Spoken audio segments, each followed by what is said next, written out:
Hello friends, welcome to online study kingdom. दोस्तों, जैसा कि जानते हैं, Uttar Pradesh PCS RO ARO का जो एग्ज़ाम है वो 5 तारीख को निर्धारित किया गया है, नहीं 5 दिसंबर को। और उसी के सापेक्ष में यहाँ पर जो ध्येय आईएएस की टेस्ट सीरीज़ है उसको हम लोग यहाँ पर कवर कर रहे हैं। यह टेस्ट सीरीज आप कह सकते हैं जीके जीएस की टेस्ट सीरीज़ है।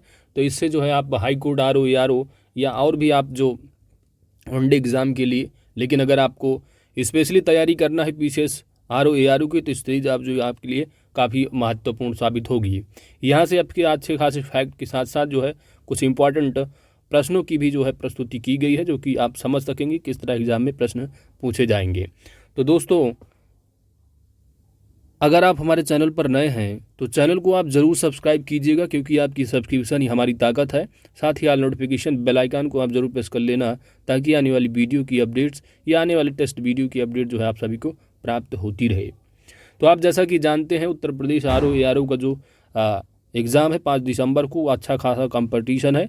तो जीएस में आप मान के चलिए आपको कम से कम, अगर हिंदी में आप 50+ करते हैं तो यहाँ पर आपको 50+ सही करने के बाद अगर आप आरओ की स्पेशली वैकेंसी के लिए ही एलिजिबल हैं, क्योंकि ओ लेवल या ओ लेवल की इक्वल जो डिग्री आपके पास नहीं है, ठीक है, सर्टिफिकेट, तो आप क्या है आरओ के लिए ही केवल अप्लाई, मतलब कि आरओ के लिए ही केवल आपको जो मेरिट बनेगी उसमें आप चयनित होंगे। तो आरओ की जो कट ऑफ है ना वो थोड़ा ऊपर जाती है, क्योंकि एआरओ में क्या है कि बहुत सारे लोगों के पास जो है ओ लेवल हो नहीं पाता। तो एआरओ के लिए जिनके पास है बहुत कम ही लोग होते हैं, ठीक है। जनरली अगर आप देखोगे, अगर आप तैयारी कर रहे हैं, आपके फ्रेंड वगैरह हैं, अगर स्पेशली वो नए नए कंपटीशन में थोड़ा ओल्ड नहीं है, क्योंकि ओल्ड हो जाते लोग जान जाते अच्छा कर लेनी चाहिए वो लेवल, ठीक है। तो ये सारी चीज़ें हैं। तो कंपटीशन जो है खासकर जो होने वाला है दोस्तों, वो है आरओ के लिए। तो मान के चलिए आपको जीएस में 100+ या 100 तक आपको बिल्कुल अच्छे से सही ज़रूर करना चाहिए, ठीक है।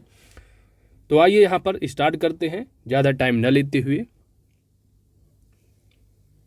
और यह टेस्ट जो है दोनों मीडियम यानी हिंदी और इंग्लिश मीडियम दोनों में है। तो यहाँ पर इंग्लिश और हिंदी मीडियम जो है आपको स्क्रीन पर दोनों दिखेगा। तो इंग्लिश हिंदी वाले इसको आराम से देख सकते हैं, कोई दिक्कत नहीं है। यहाँ पर जो कवर करेंगे वो हिंदी से कवर करेंगे हम, ठीक है दोस्तों। तो आइए, पहला प्रश्न दिया है आपके सामने, निम्नलिखित युग्मों में से कौन एक सुमेलित नहीं, सुमेलित सही सुमेलित है, ठीक है। तो यहाँ पर जो ऑप्शन दे रखे हैं आपको बताना है कौन एक सही सुमेलित है। तो सैयद वंश के संस्थापक खिज्र खान बिल्कुल सही है। तुगलक वंश के संस्थापक गयासुद्दीन तुगलक।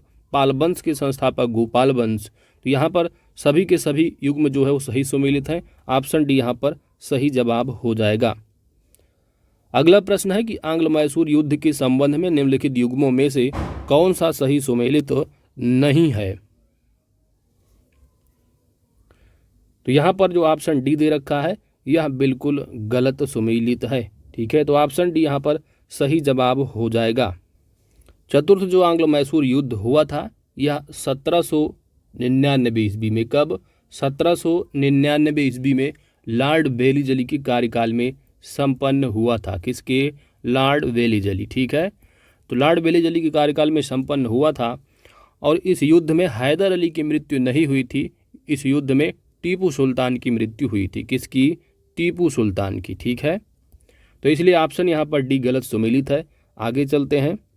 तीसरा प्रश्न है कि वर्ष 1910 ईस्वी में उत्तर प्रदेश के कानपुर से प्रकाशित होने वाली प्रमुख क्रांतिकारी पत्रिका नाम क्या है।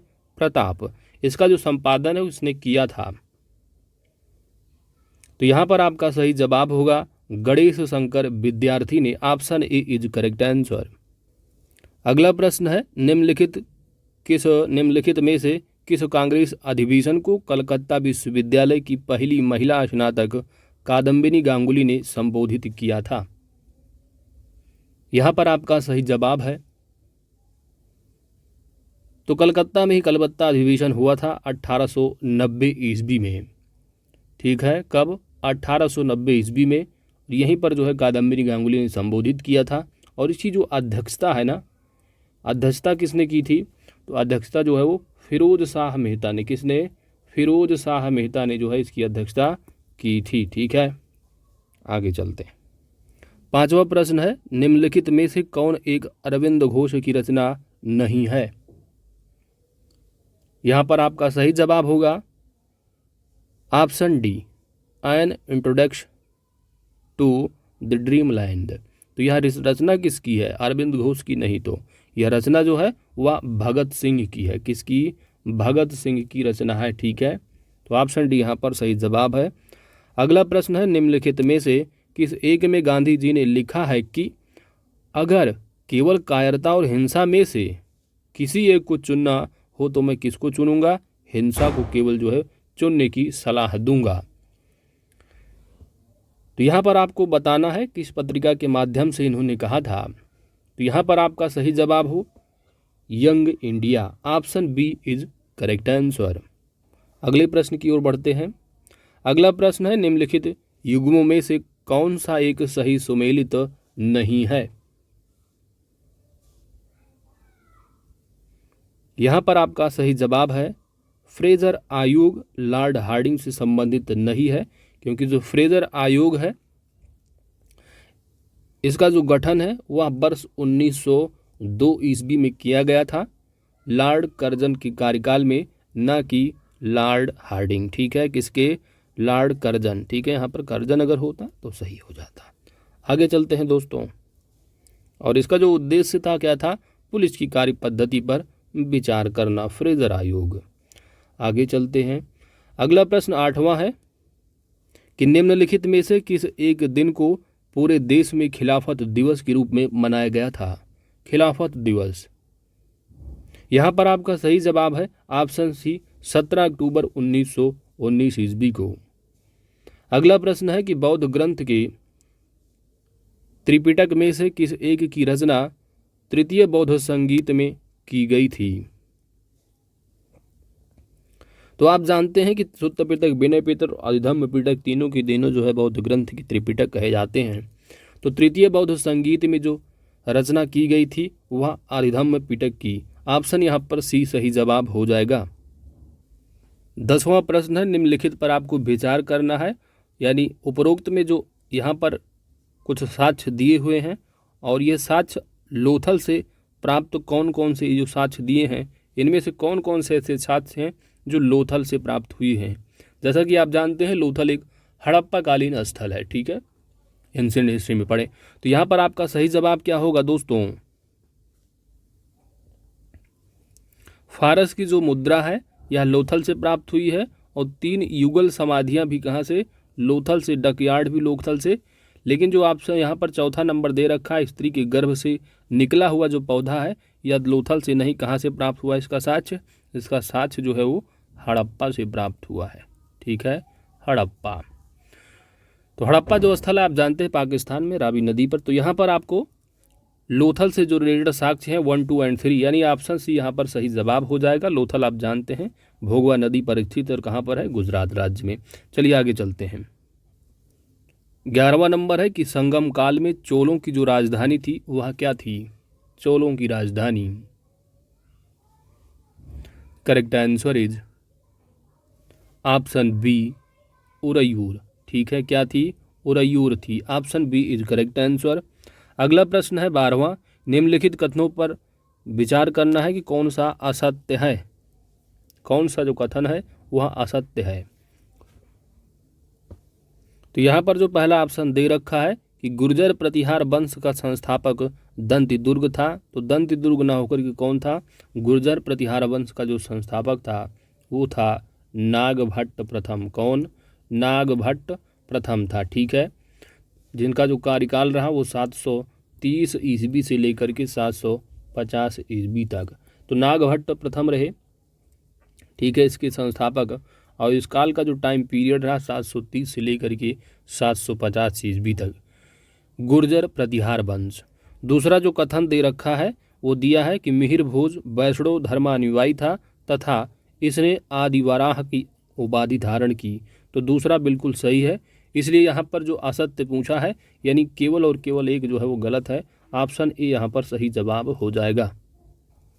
अगला प्रश्न है 13वां कि कौन सा कथन जो है वो असत्य है? ध्यान देना है, असत्य है।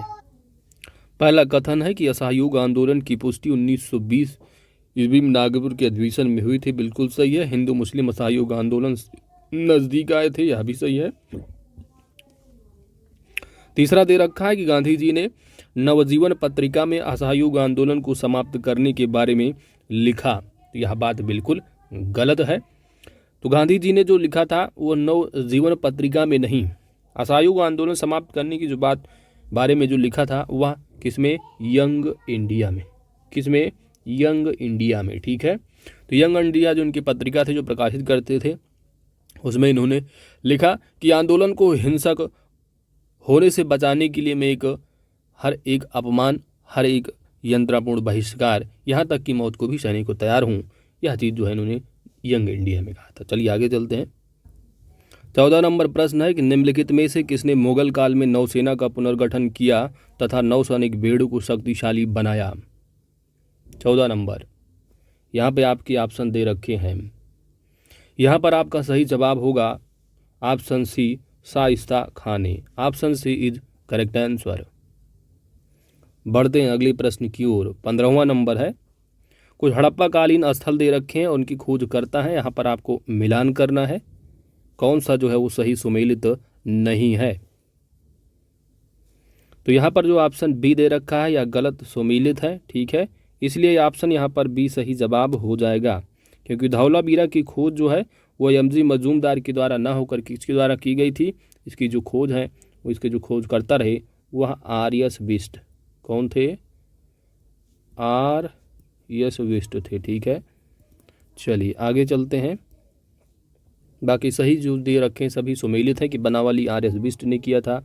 आलमगीरपुर यज्ञदत्त शर्मा रहे, रोपड़ भी वाई.डी. शर्मा।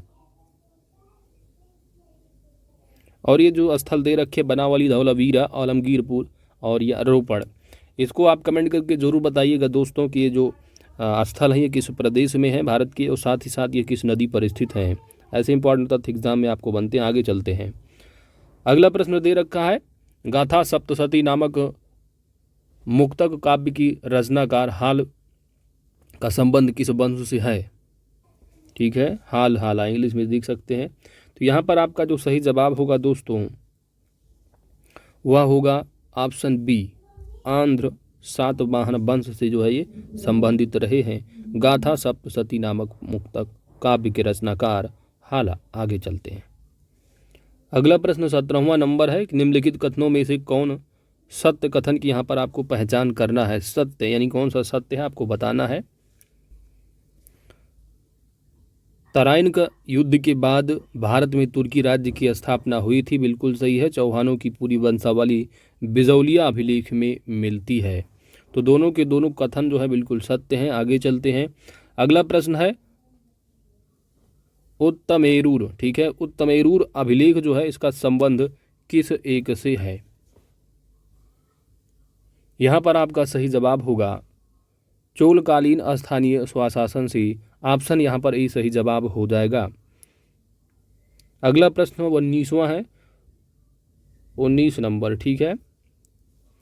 सल्तनत काल में निम्न में से कौन सा अधिकारी सुल्तान के अंगरक्षकों का प्रधान होता था। ठीक है, मिडिएवल हिस्ट्री। यहाँ पर आपको जो सही जवाब बताना है दोस्तों, the correct answer is option D. क्या कहा जाता था, सुल्तान के अंगरक्षकों का प्रधान जो होता था उसको कहा जाता था सर ए जानदार। Option D is correct answer. अगले प्रश्न की ओर बढ़ते हैं। 20वां प्रश्न है कि ब्रिटिश सरकार द्वारा प्रदान की गई हाजिम उल मुल्क की उपाधि को खिलाफत आंदोलन के दौरान किसने त्याग दिया था। The correct answer is option A Hakim Ajmal Khan ने। अगला है कि फिरोज शाह तुगलक द्वारा अनुमोदित कर व्यवस्था में कौन एक लूट का धन नहीं था। ठीक है, कौन एक लूट का धन था, लूट का धन। ऑप्शन यहाँ पर डी सही जवाब हो जाएगा। क्या था, खुम्स। खुम्स जो है लूट का धन था और इस लूट का 4/5 भाग, कितना, 4/5 भाग सैनिकों में बांटा जाता था और जो 1/5 भाग हुआ था वह राजकोष में जमा होता था। यह युद्ध में शत्रु राज्य की जनता से लूट में प्राप्त होता था। आगे चलते हैं।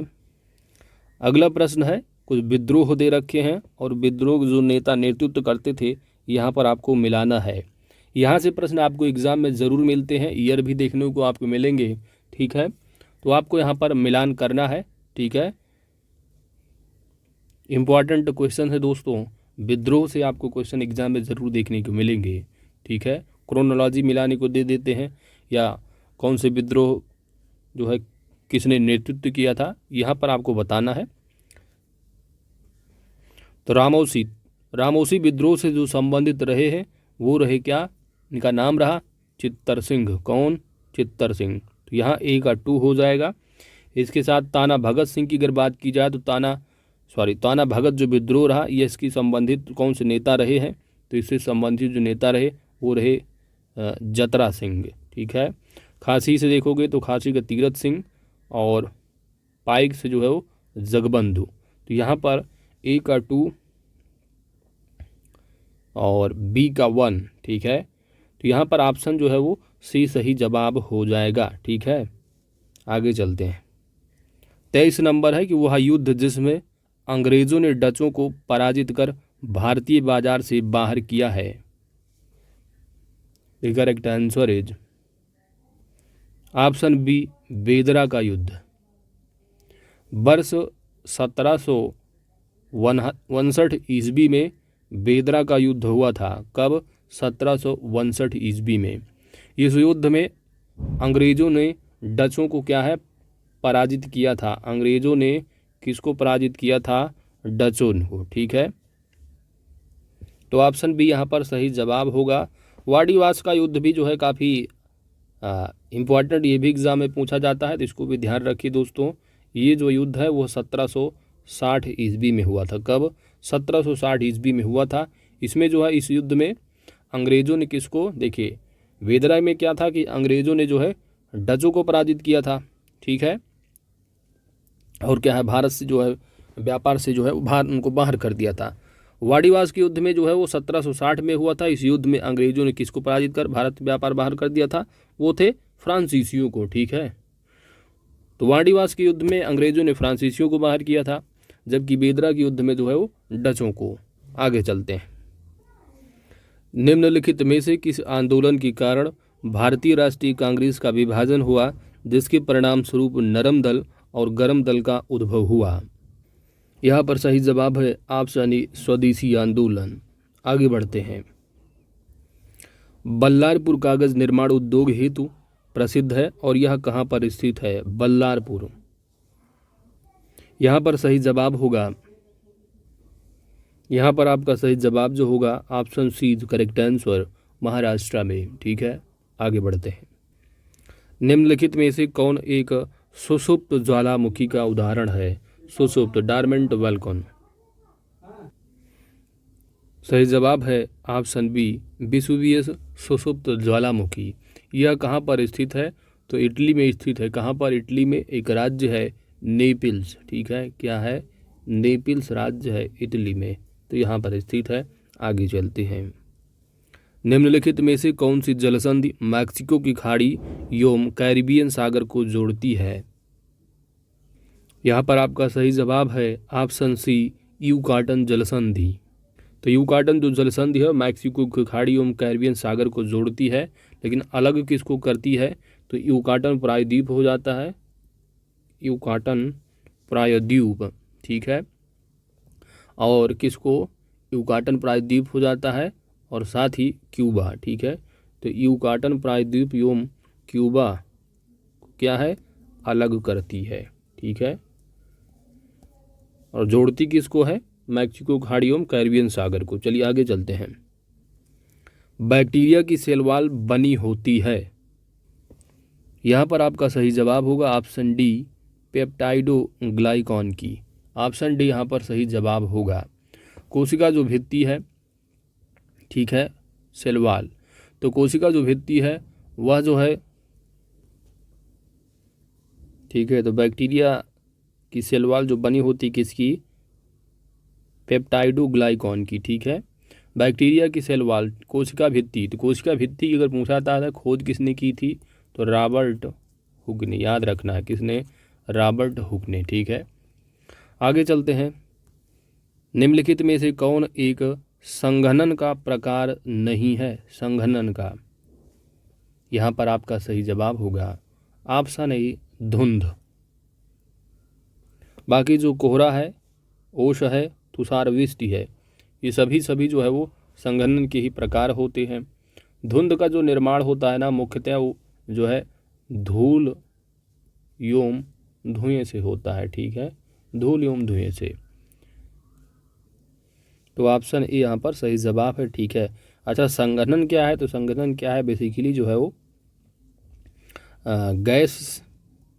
गैसीय रूप को जो है वो लिक्विड में, द्रव रूप में, ठीक है, ऊपर ऊपर मोटी मोटा समझिए, गैस से जो है वो लिक्विड में परिवर्तित संघनन का प्रकार होता। ठीक है, ठीक है। बाकी अगर एक एक पॉइंट की अगर आप एक्सप्लेनेशन देखोगे तो यह वीडियो जो है आपको 5 घंटे का हो जाएगा। ठीक है। तो अगला जो टेस्ट है, अगला जो आपका पॉइंट है दोस्तों, अगला प्रश्न कि निम्नलिखित कथनों पर आपको विचार करना है और दिए गए कोड की सहायता से सही उत्तर को आपको बताना है। ठीक है, चलिए यहाँ पर आप देख सकते हैं, थोड़ा एडजस्ट कीजिए। कथन दे रखा है कि ऑस्ट्रेलिया महाद्वीप को the land of golden fleece के नाम से जाना जाता है।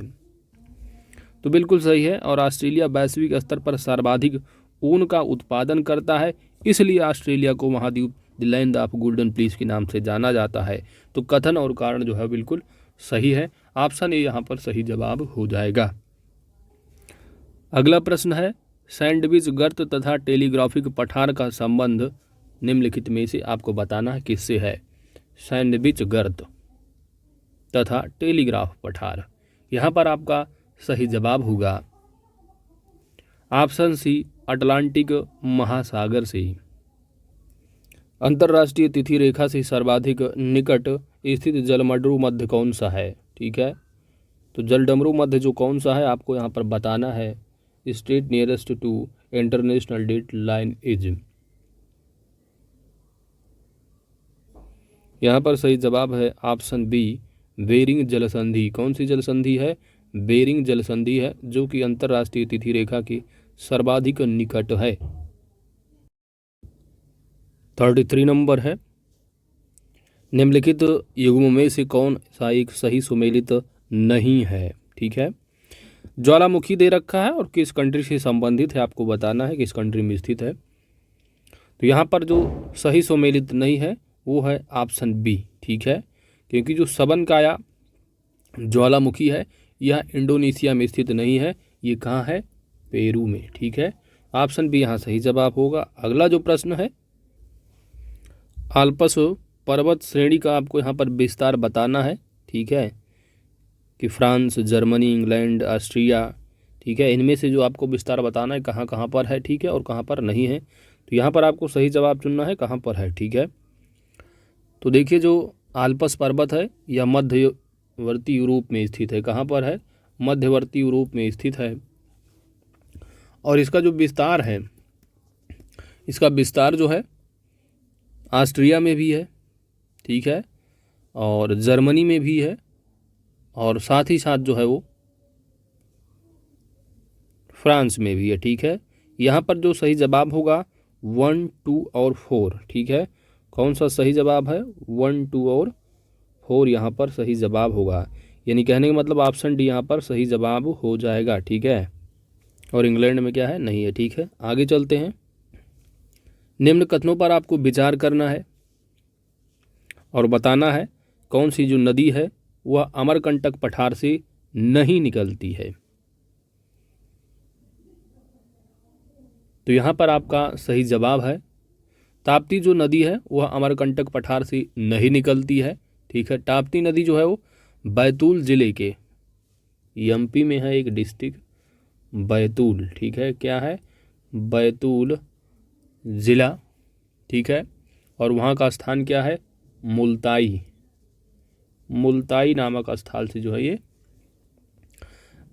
निकलती है। ठीक है, तो याद रखना अमरकंटक से नहीं, और ये मुल्ताई स्थल पर एक सतपुड़ा पहाड़ी है। कौन सी है?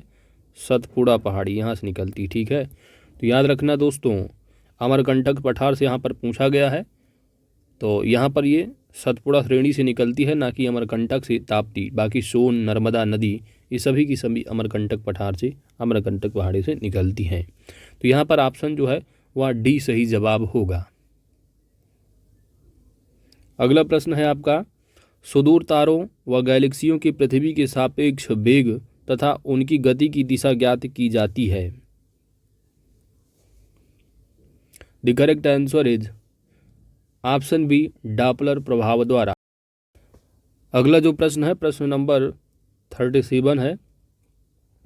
यहाँ पर पूछा जा रहा है the unit of ecological footprint, ठीक है, पारिस्थितिकी पदछाप के नाप की इकाई आपको बताना है। यहाँ पर आपका सही जवाब जो है दोस्तों वह होगा पारिस्थितिकी पदछाप यानी फुटप्रिंट। इकोलॉजिकल फुटप्रिंट की जो यूनिट होती है वह होती है ग्लोबल हेक्टेयर्स, भूमंडलीय हेक्टेयर्स। ऑप्शन ए सही जवाब होगा। आगे बढ़ते हैं। निम्नलिखित कथनों में आपको निम्नलिखित कथनों में से कौन सा कथन जो है वह सत्य है आपको यहाँ पर बताना है। पहला कथन दे रखा है कि क्षेत्रफल की दृष्टि से विश्व का सबसे बड़ा भू आबद्ध, ठीक है, यानी जो स्थल अवरुद्ध देश, लैंडलॉक्ड कंट्री है वह मंगोलिया है क्षेत्रफल की दृष्टि से। तो यहाँ पर पहला जो कथन दिया है बिल्कुल गलत है, क्योंकि मंगोलिया नहीं है। सबसे बड़ा जो क्षेत्रफल की दृष्टि से अवरुद्ध देश है वह है कजाकिस्तान, ठीक है, यहाँ पर है कजाकिस्तान। तो इसलिए जो है ऑप्शन पहला जो कथन वह गलत है। दूसरा है कि 49 जो उत्तरी अक्षांश डिग्री यह उत्तरी तथा दक्षिण कोरिया के बीच की जो है वो सीमा बनाता है। दूसरा दिया है कि 49 डिग्री, ठीक है, तो यहाँ पर जो उत्तरी तथा दक्षिण कोरिया के बीच की सीमा बनाता है वो 49 नहीं है, कितना है, 38 है, ठीक है। तो ऑप्शन यहाँ पर दूसरा भी कथन गलत है, इसलिए ऑप्शन डी यहाँ पर सही जवाब होगा, ठीक है। आगे चलते हैं। बाकी 49 अगर बात की जाएगी तो 49 याद रखना है, ये यूएसए और कनाडा के बीच, किसके, यूएसए और कनाडा के बीच बनाता था, ठीक है, रेखा, जैसे कि भारत पाकिस्तान के बीच हो जाता है रेड क्लिफ लाइन, ठीक है, डूरंड अफगानिस्तान भारत, इस तरह, ठीक है। आगे चलते हैं। तो अंतर्राष्ट्रीय स्थिति है सीमा रेखा। चलिए आगे चलते हैं। अगला जो प्रश्न है 39 नंबर है कि निम्नलिखित झीलों में से कौन सबसे दक्षिण में स्थित है, ठीक है। यहाँ पर जो झील दे रखा है इन्हीं से आपको बताना है सबसे दक्षिण में कौन सी झील जो है वो स्थित है। तो यहाँ पर सबसे दक्षिण में जो झील स्थित है, यहाँ पर जो झील दे रखी हैं इनका जो है नॉर्थ टू साउथ, ठीक है, उत्तर से जो है वो दक्षिण, जो क्रम है वह तुर्काना पहले है, साउथ, ठीक है, उसके बाद विक्टोरिया है, क्रम से देखेंगे फिर टंगानिया, फिर न्यासा। तो ऑप्शन यहाँ पर डी सही जवाब हो जाएगा, ठीक है। कौन सा, ऑप्शन डी, न्यासा झील। अगला प्रश्न है निम्नलिखित में से कौन एक अक्षीय द्रोणी का उदाहरण है। अक्षीय द्रोणी, यहाँ पर आपका सही जवाब होगा option A, Lal Sagar. Next है कि निम्नलिखित देशों में से कौन सा देश जो है वो फारस की खाड़ी के साथ सीमा बनाता है, ठीक है। फारस की खाड़ी के साथ सीमा बनाने वाले जो देश है यहाँ पर आपको बताना है। यहाँ पर आपका सही जवाब होगा बहरीन भी बनाता है, ठीक है, कुवैत है और इराक है, लेकिन जो ओमान है यह ओमान जो है वो सीमा नहीं बनाता, ठीक है। फारस की खाड़ी के साथ सीमा जो बनाने वाले देश हैं वो बहरीन है, कौन से, बहरीन, कुवैत, बहरीन है, कुवैत है, ईरान है, इराक है और तो ये देश हैं, ठीक है, मुख्य इनको याद रखना, ठीक है। तो यहाँ पर जो है मैप से थोड़ा विजुलाइज कर सकते हैं दोस्तों, ये है जो है पर्शियन, ठीक है। तो ये जो है फारस की खाड़ी हो जाती है, पर्शियन या गल्फ, या आप कह सकते हैं अरबियन गल्फ, ठीक है। तो इससे आप देख सकते हैं कुवैत भी यहीं पर है, बहरीन है, ठीक है, और कतर है, ईरान है, ये सभी की सभी जो है वो सीधा निर्धारण करते हैं। तो इस तरह जो है एग्ज़ाम में पूछे जाते हैं, तो थोड़ा मैपिंग भी करते रहिएगा, बहुत ज़रूरी है। चलिए आगे चलते हैं।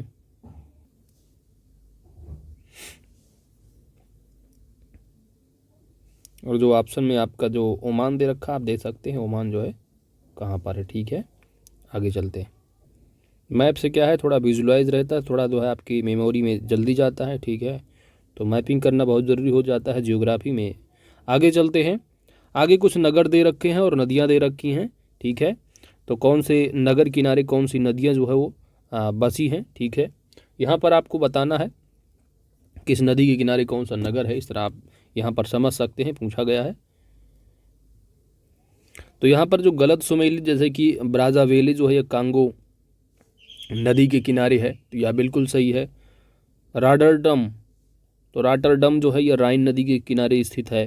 हैम्बर्ग जो दे रखा है, ये सेल्त नदी जो दिया है ना, हैम्बर्ग जो है ये सेल्त नदी के किनारे स्थित नहीं है, इल्बे नदी के किनारे। ठीक है, कौन सी नदी, इल्बे, इल्बे नदी के किनारे स्थित है हैम्बर्ग। जबकि जो वर्सा है, ठीक है, तो वारसा जो है ये विस्चुला नदी के किनारे स्थित है। तो यहाँ पर सभी के सभी कथन सत्य हैं, लेकिन ऑप्शन डी जो दे रखा है यह गलत सुमेलित है। तो आंसर क्या होगा आपका, ऑप्शन सी। आगे बढ़ते हैं। अगला प्रश्न है, निम्नलिखित में से कौन एक लैगून का उदाहरण नहीं है। ठीक है, लैगून, तो यहाँ पर चिल्का झील, पुलिकट, बेम्बनाद, सभी की सभी जो है वो लैगून झील की उदाहरण है। लेकिन आप देखेंगे कोलेरू, तो कोलेरू जो झील है यह जो है डेल्टाई झील है। कैसी, डेल्टाई झील का उदाहरण है। ठीक है, कोलेरू। ठीक है, जो कि आंध्र प्रदेश में स्थित है। और सबसे अधिक जो लैगून झील वाली है जानते हैं, चिल्का है, उड़ीसा झील। ठीक है, आगे बढ़ते हैं। समान वर्षा वाले क्षेत्र को जोड़ने वाली रेखा को क्या कहा जाता है। समान वर्षा वाले क्षेत्र को जोड़ने वाली रेखा को क्या कहा जाता है। आपका यहाँ पर सही जवाब होगा option B, isohyet. Option B is correct answer. Isobar क्या होता है, तो आइसोबार जो है समान वायुमंडलीय दाब को मिलाने वाली होती हैं। जबकि आइसोथर्म की अगर बात की जाए तो यह समान तापमान की स्थानों को जो है मिलाने वाली रेखा होती है। ठीक है, तो तापमान हो गया है वायुमंडल से होता है रिलेटेड। आइसो हाइट जो है वर्षा हो गया आपका। आइसो अगर हाँ, आइसो हाइलाइन, तो आइसो हाइलाइन जो है ये महासागरों की क्या है, महासागरों की जो है समान लवणता को मिलाने वाली रेखा होती है। महान, आगे बढ़ते।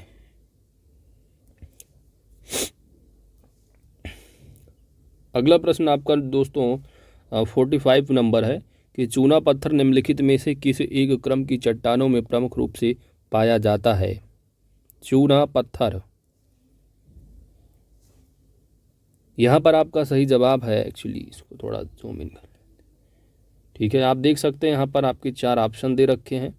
चूना पत्थर किस क्रम की चट्टानों में प्रमुख रूप से पाया जाता है। विंध्य क्रम की है, धारवाड़, गोंडवाना, या इनमें से कोई नहीं। तो यहाँ पर आपको बताना है, यहाँ पर आपका जो सही जवाब है दोस्तों वह है विंध्य क्रम की शैल चट्टानों में। ठीक है, ऑप्शन ए यहाँ पर सही जवाब हो जाएगा। ठीक है, इस क्रम की शैलों में क्या है, बलुआ पत्थर, चूना पत्थर इत्यादि जो है वो सम्मिलित होते हैं। आगे बढ़ते हैं। अगला कुछ बीज दे रखे हैं, सागर पुलिन हिंदी में। ठीक है, बीज, और जो है ये राज्य दे रखे हैं। ठीक है, किस राज्य में स्थित है आपको बताना, किस राज्य से रिलेटेड है। तो दीघा जो बीच है यह पश्चिम बंगाल में है, बिल्कुल यह सही है। ठीक है, यहाँ पर कौन सुमेलित नहीं है बताना है। गोपालपुर उड़ीसा, बिल्कुल सही है। कलांगुट, तो कलांगुट जो है यह केरल में नहीं, कहाँ है, गोवा में। ठीक है, ये बीच कहाँ पर है, गोवा में है। जबकि जो मरीना है तमिलनाडु, तो ये सभी के सभी जो सही है, लेकिन जो सी है यह गलत सुमेलित है। तो ऑप्शन आपका यहाँ पर सही जवाब क्या होगा, ऑप्शन सी। ठीक है, केरल नहीं हो तो गोवा होता तो सही हो जाता ये। अगला प्रश्न दे रखा है, निम्नलिखित युग्मों में से कौन सा एक सही सुमेलित नहीं है। तो यहाँ पर जो श्रृंखला होती है, हरे पौधे दे रखे हैं, उत्पादक, हिरण प्राथमिक उपभोक्ता, बाज द्वितीयक उपभोक्ता, सूक्ष्म द्वीप अपघटक।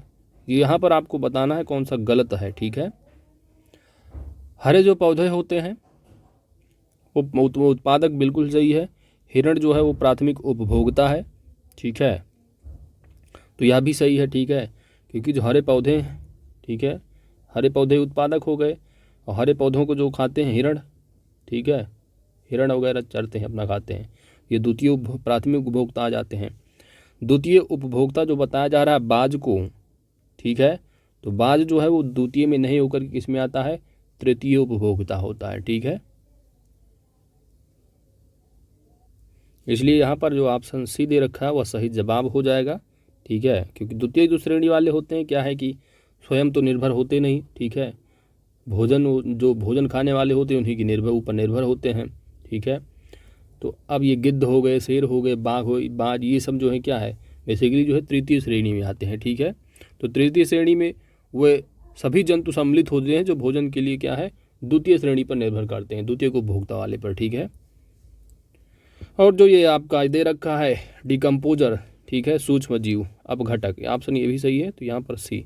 आगे बढ़ते हैं दोस्तों, 48 नंबर है, भाखड़ा नांगल बहुउद्देशीय परियोजना 3 राज्यों का संयुक्त उपक्रम है, इनमें से कौन सा राज्य इसमें भागीदार नहीं है। तो इंपॉर्टेंट तथ्य है भाखड़ा नांगल बहुउद्देशीय परियोजना, यहाँ पर आपका जो सही जवाब होगा, हरियाणा भी शामिल है, पंजाब भी, राजस्थान भी, मध्य प्रदेश इसमें नहीं है, तो ऑप्शन यहाँ पर डी जो है वो सही जवाब हो जाएगा। और थोड़ा डिटेल में जान लो कि भाखड़ा जो नांगल बांध है ये कहाँ पर है, तो बिलासपुर हिमाचल प्रदेश में स्थित है, ठीक है। अब हरियाणा है, पंजाब है, राजस्थान है, इसके अलावा गुजरात और हिमाचल प्रदेश भी लाभान्वित होने वाले इस परियोजना से जो है वो राज्य होते हैं, ठीक है। तो 5 राज्य याद रखना, हरियाणा, पंजाब, राजस्थान। साथ ही जो भाखड़ा नांगल बांध अगर पूछा जाता किस नदी पर स्थित है, तो याद रखना है सतलुज नदी पर, ठीक है। चलिए आगे बढ़ते हैं। अगला तो तथ्य है आपका पॉलिटी से है, प्रश्न नंबर 49, सहकारी समितियों के संबंध में आपको यहाँ पर कौन सा कथन असत्य है यह बताना है। पहला दे रखा है कि इसे 97 में 97 संविधान संशोधन द्वारा जोड़ा गया, बिल्कुल सही है, सहकारी समिति बनाने का आधिकारिक मौलिक अधिकार है, तो आर्टिकल नंबर 19 में भी यह दिया हुआ है, पढ़ेंगे, ठीक है। इसके साथ इसके तहत संविधान में एक नया खंड 9 खा जोड़ा गया है, ठीक है। तो संविधान में एक नया खंड 9 खा जोड़ा गया, यह भी सही है, ठीक है। आप पार्ट पढ़ेंगे 9B, ठीक है, तो 9B में आपको देखने को मिलेगा। साथ ही किसी सहकारी समिति के निदेशकों की अधिकतम जो संख्या है वो 35 हो सकती है, तो यह बात बिल्कुल गलत है, तो ऑप्शन यहाँ पर डी सही जवाब हो जाएगा कि यह असत्य है, क्योंकि जो अधिकतम संख्या है वह 21 हो सकती है, कितना, 21। आगे बढ़ते हैं।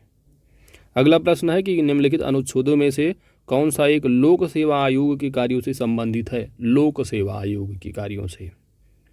यहाँ पर ऑप्शन जो दे रखा है, ऑप्शन यहाँ पर अगर आप बी लगाएंगे तो गलत हो जाएगा, ठीक है, जनरली बी लगा देंगे, तो ध्यान देना, याद रखना, यहाँ पर जो सही जवाब होगा वह होगा ऑप्शन सी, ठीक है। अनुच्छेद जो है वो 320 जो है वो राज्य लोक सेवा आयोग से संबंधित है, जबकि जो आर्टिकल नंबर 315 है यह जो संबंधित है संघ एवं राज्य दोनों क्षेत्रों से, ठीक है, संघ एवं राज्य क्षेत्र लोक सेवा आयोग से। तो यहाँ कन्फ्यूज नहीं होना है, थोड़ा ध्यान देना है। आगे बढ़ते हैं। अगला प्रश्न है, निम्नलिखित में से किस एक के संबंध में भारत एवं अमेरिका की राजनीतिक व्यवस्थाएं समान हैं। यहाँ पर ऑप्शन ए जो है बिल्कुल सही जवाब होगा कि राष्ट्रपति के पास वीटो शक्ति होती है, ठीक है, दोनों कंट्रियों में। तो भारतीय जो राष्ट्रपति और अमेरिकी राष्ट्रपति दोनों में क्या है, पॉकेट वीटो की शक्ति रखते हैं। जैसे किसी भी विधेयक पर राष्ट्रपति द्वारा सकारात्मक या नकारात्मक रूप से जब कोई कार्यवाही नहीं की जाती है तो इसे क्या है, पॉकेट वीटो के रूप में जाना जाता है। आगे बढ़ते हैं। अगला प्रश्न है, 81वें संविधान संशोधन द्वारा लोकसभा में केंद्र शासित प्रदेशों के लिए सीटें जो है आरक्षित हैं, केंद्र शासित प्रदेशों के लिए। तो यहाँ पर आपका सही जवाब होगा ऑप्शन डी, अधिकतम कितनी, 20 हैं, ठीक है। और लोकसभा में आप देखेंगे मैक्सिमम जो सीटें हैं वो 530 हैं, ठीक है, और स्टेट और राज्य की देखोगे तो 20, तो 550 हो जाती हैं। और 2 जो सीटें आती हैं राष्ट्रपति जो मनोनीत करते थे, ठीक है, लोकसभा में 2, तो ये 104 के हिसाब से इसको जो है वो अब हटा दिया गया है। ठीक है, तो टोटल सीट कितनी है? 550। ठीक है, संविधान के हिसाब से। बाकी अभी जब चुनाव होगा 2024 वाला, तो तब तक तो वो लोग बने रहेंगे, उसके बाद जो है उनका जो प्रिविज़न है सीट वो ख़त्म हो जाएगी 2। ठीक है, चाहे स्टेट की हो विधानसभा वाली या लोकसभा वाली, तो ध्यान देना है, ये सब चीज़ें हैं। आगे बढ़ते हैं। यहाँ पर ऑप्शन डी जो है 52 का सही होगा। अगला प्रश्न है आपका कि उच्चतम न्यायालय की परामर्शदात्री क्षेत्राधिकार के अंतर्गत सम्मिलित है। यहाँ पर आपका सही जवाब होगा ऑप्शन सी, सार्वजनिक महत्व के कानूनी या तथ्यात्मक मामलों में राष्ट्रपति को सलाह देना। Option C is correct answer. और ये आर्टिकल जो है किससे रिलेटेड है? तो आर्टिकल नंबर 143। अगला प्रश्न, अनुसूचित और जनजातीय क्षेत्रों के प्रशासन तथा नियंत्रण के बारे में उपबंध किस अनुसूची में वर्णित है? तो यहाँ पर आपका सही जवाब होगा ऑप्शन सी, 5वीं अनुसूची में। अगला प्रश्न है कि निम्नलिखित में से कौन एक मूल अधिकार के विषय में असंगत है? पहला कथन दे रखा है कि यह असीमित है। ठीक है, यानी जो फंडामेंटल राइट्स है यह असीमित, यहाँ पर दिया असीमित नहीं है, तो यह लिमिटेड है। ठीक है, तो यहाँ पर जो सही बिल्कुल है। ठीक है, कि जो फंडामेंटल राइट्स हैं हमारे वो अनलिमिटेड नहीं है। ठीक है, वो लिमिटेड है। यह वाद्य योग्य है, बिल्कुल वाद्य योग्य है। और यह अस्थायी, ठीक है, यह क्या है? अस्थायी नहीं है, आप कह सकते हैं यह क्या है? अस्थायी है। ठीक है, तो यहाँ पर जो तीनों दिए हैं बिल्कुल जो है वो इससे संगत खाते। ठीक है, इससे कह सकते हैं कि आप जो है वो फंडामेंटल राइट की भावनाओं को जो है व्यक्त कर रहे हैं। ठीक है, वहीं पर अगर आप देखेंगे यह केवल नकारात्मक प्रकृति के हैं, तो यह बात बिल्कुल गलत है। ठीक है, क्योंकि नकारात्मक और सकारात्मक दोनों प्रवृत्ति की जो हमारे फंडामेंटल राइट्स हैं। ठीक है, ज़रूरी नहीं नकारात्मक, अब जैसे देखेंगे कुछ स्पेशल व्यक्तियों के लिए क्या है कि विशेष सुविधाओं का जो है प्रावधान किया गया है फंडामेंटल राइट्स से, इसलिए आप कह सकते हैं कि नकारात्मक ही प्रकृति का नहीं है। ठीक है, तो ऑप्शन यहाँ पर डी जो है वो सही जवाब होगा कि यह जो है क्या है? इररिलेवेंट है रिगार्डिंग फंडामेंटल राइट्स। आगे बढ़ते हैं। अगला है कि केंद्रीय प्रशासनिक अधिकरण के संबंध में कौन जो है वो कथन सत्य है? तो जो एडमिनिस्ट्रेशन का जो आर्टिकल है देखा ना, एडमिनिस्ट्रेटिव ट्रिब्यूनल का जो आर्टिकल है वो 312 का नहीं है, ध्यान देना है। ठीक है, जो आर्टिकल रिलेटेड होगा वह जो है 312 ना होकर के है 323। ठीक है, 323 का जो है संबंधित है। वहीं पर 323 देखो, 323 में 2 ही हैं, एक 323 ए और बी, तो बी में क्या है यानी खा में 323 खा जो संबंधित है वह जो है प्रशासनिक जो अधिकरण हो जाता है आपका का में हो जाएगा, और अन्य मामलों की अधिकरण जो संबंधित होंगे वो खा में चले जाएंगे। तो 323 ए और बी। ठीक है, याद रखना है इनको। तो यहाँ पर जो सही जवाब होगा 323 ए होता तो सही हो जाता है, इसलिए ऑप्शन ए यहाँ पर कथन पहला गलत है। इसका गठन जो है वो संसद द्वारा होता है। तो जो पार्लियामेंट आप जानते हैं, पार्लियामेंट की पूरी पास पावर होती है संविधान में जो है वो संशोधन करने का, या संविधान में कुछ ऐड करना है। तो यहाँ पर आपका बिल्कुल सही जवाब है। इसका गठन भी जो है क्या है वह संसद द्वारा होता है, पार्लियामेंट के द्वारा, यह भी सही है। इसका गठन वर्ष 1989 ईस्वी में हुआ था। तो यह जो बात दे रखी है वह जो है 1989 गठन न होकर के हुआ था 1985 में, तो इसलिए यह भी गलत हो जाता है। तो केवल और केवल 2 जो है यहाँ पर सही है, ऑप्शन यहाँ पर सही जवाब हो जाएगा। अगला प्रश्न है बंदी प्रत्यक्षीकरण रिट से संबंधित है। ठीक है, तो आर्टिकल नंबर 32 पढ़े होंगे आप फंडामेंटल राइट्स में। वहीं पर जो रिट जारी करने का पावर आप जानते हैं सुप्रीम कोर्ट के पास है, हाई कोर्ट में देखेंगे 226, ये सब आप पॉलिटी में पढ़े होंगे स्पेशली। तो यहाँ पर आपको बताना है बंदी प्रत्यक्षीकरण रिट से संबंधित। ठीक है, 5 रिटों में ये रिट है बंदी प्रत्यक्षीकरण। तो यहाँ पर आपका जो सही जवाब होगा वो ऑप्शन ए यहाँ पर सही जवाब होगा कि इस रिट हेतु याचिका जो है वो निरुद्ध व्यक्ति के साथ साथ अन्य व्यक्ति भी जो है वो डाल सकता है। तो पहला जो ऑप्शन दिया है बिल्कुल सही है। दूसरा है कि इस रेट पर विचार करते समय निरुद्ध व्यक्ति न्यायालय के समक्ष प्रत्यक्षता उपस्थित होना आवश्यक है। ठीक है, प्रत्यक्ष का मतलब अगर कोई व्यक्ति है कुछ जो है वो फिजिकली जो है वहाँ पर प्रेजेंट हो, तो यह बात जो है ज़रूरी नहीं, आवश्यक नहीं है। ठीक है, तो आवश्यक है, यह गलत लिखा, आवश्यक नहीं है, ज़रूरी नहीं है। ठीक है, तो ऑप्शन यहाँ पर ए सही जवाब हो जाएगा। आगे बढ़ते हैं।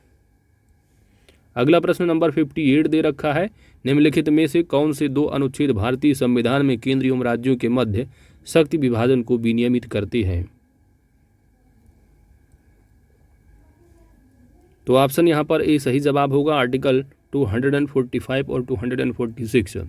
आर्टिकल 245 के अनुसार देखेंगे कि संसद जो है संपूर्ण राज्य के लिए अथवा किसी एक भाग हेतु विधि का जो है निर्माण कर सकती है, जबकि आर्टिकल 246 में देखेंगे, इसमें कहा गया है कि भारत के राज्य क्षेत्र के ऐसे भाग जो किसी राज्य में सम्मिलित नहीं है, उसके लिए किसी भी विषय के संबंध में संसद की विधि जो है वो बनाने की शक्ति है। आगे बढ़ते हैं। अगला प्रश्न है 59 नंबर, लोकसभा एवं राज्यसभा दोनों के चुनाव में मतदान का जो अधिकार प्राप्त है वह किसको है? यहाँ पर आपका सही जवाब होगा ऑप्शन डी, राज्यसभा, राज्य विधानसभा के सदस्यों के, यानी जो एमएलए होते हैं। आगे बढ़ते हैं।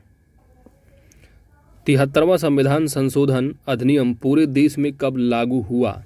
73वां संविधान संशोधन पूरे देश में कब लागू हुआ है?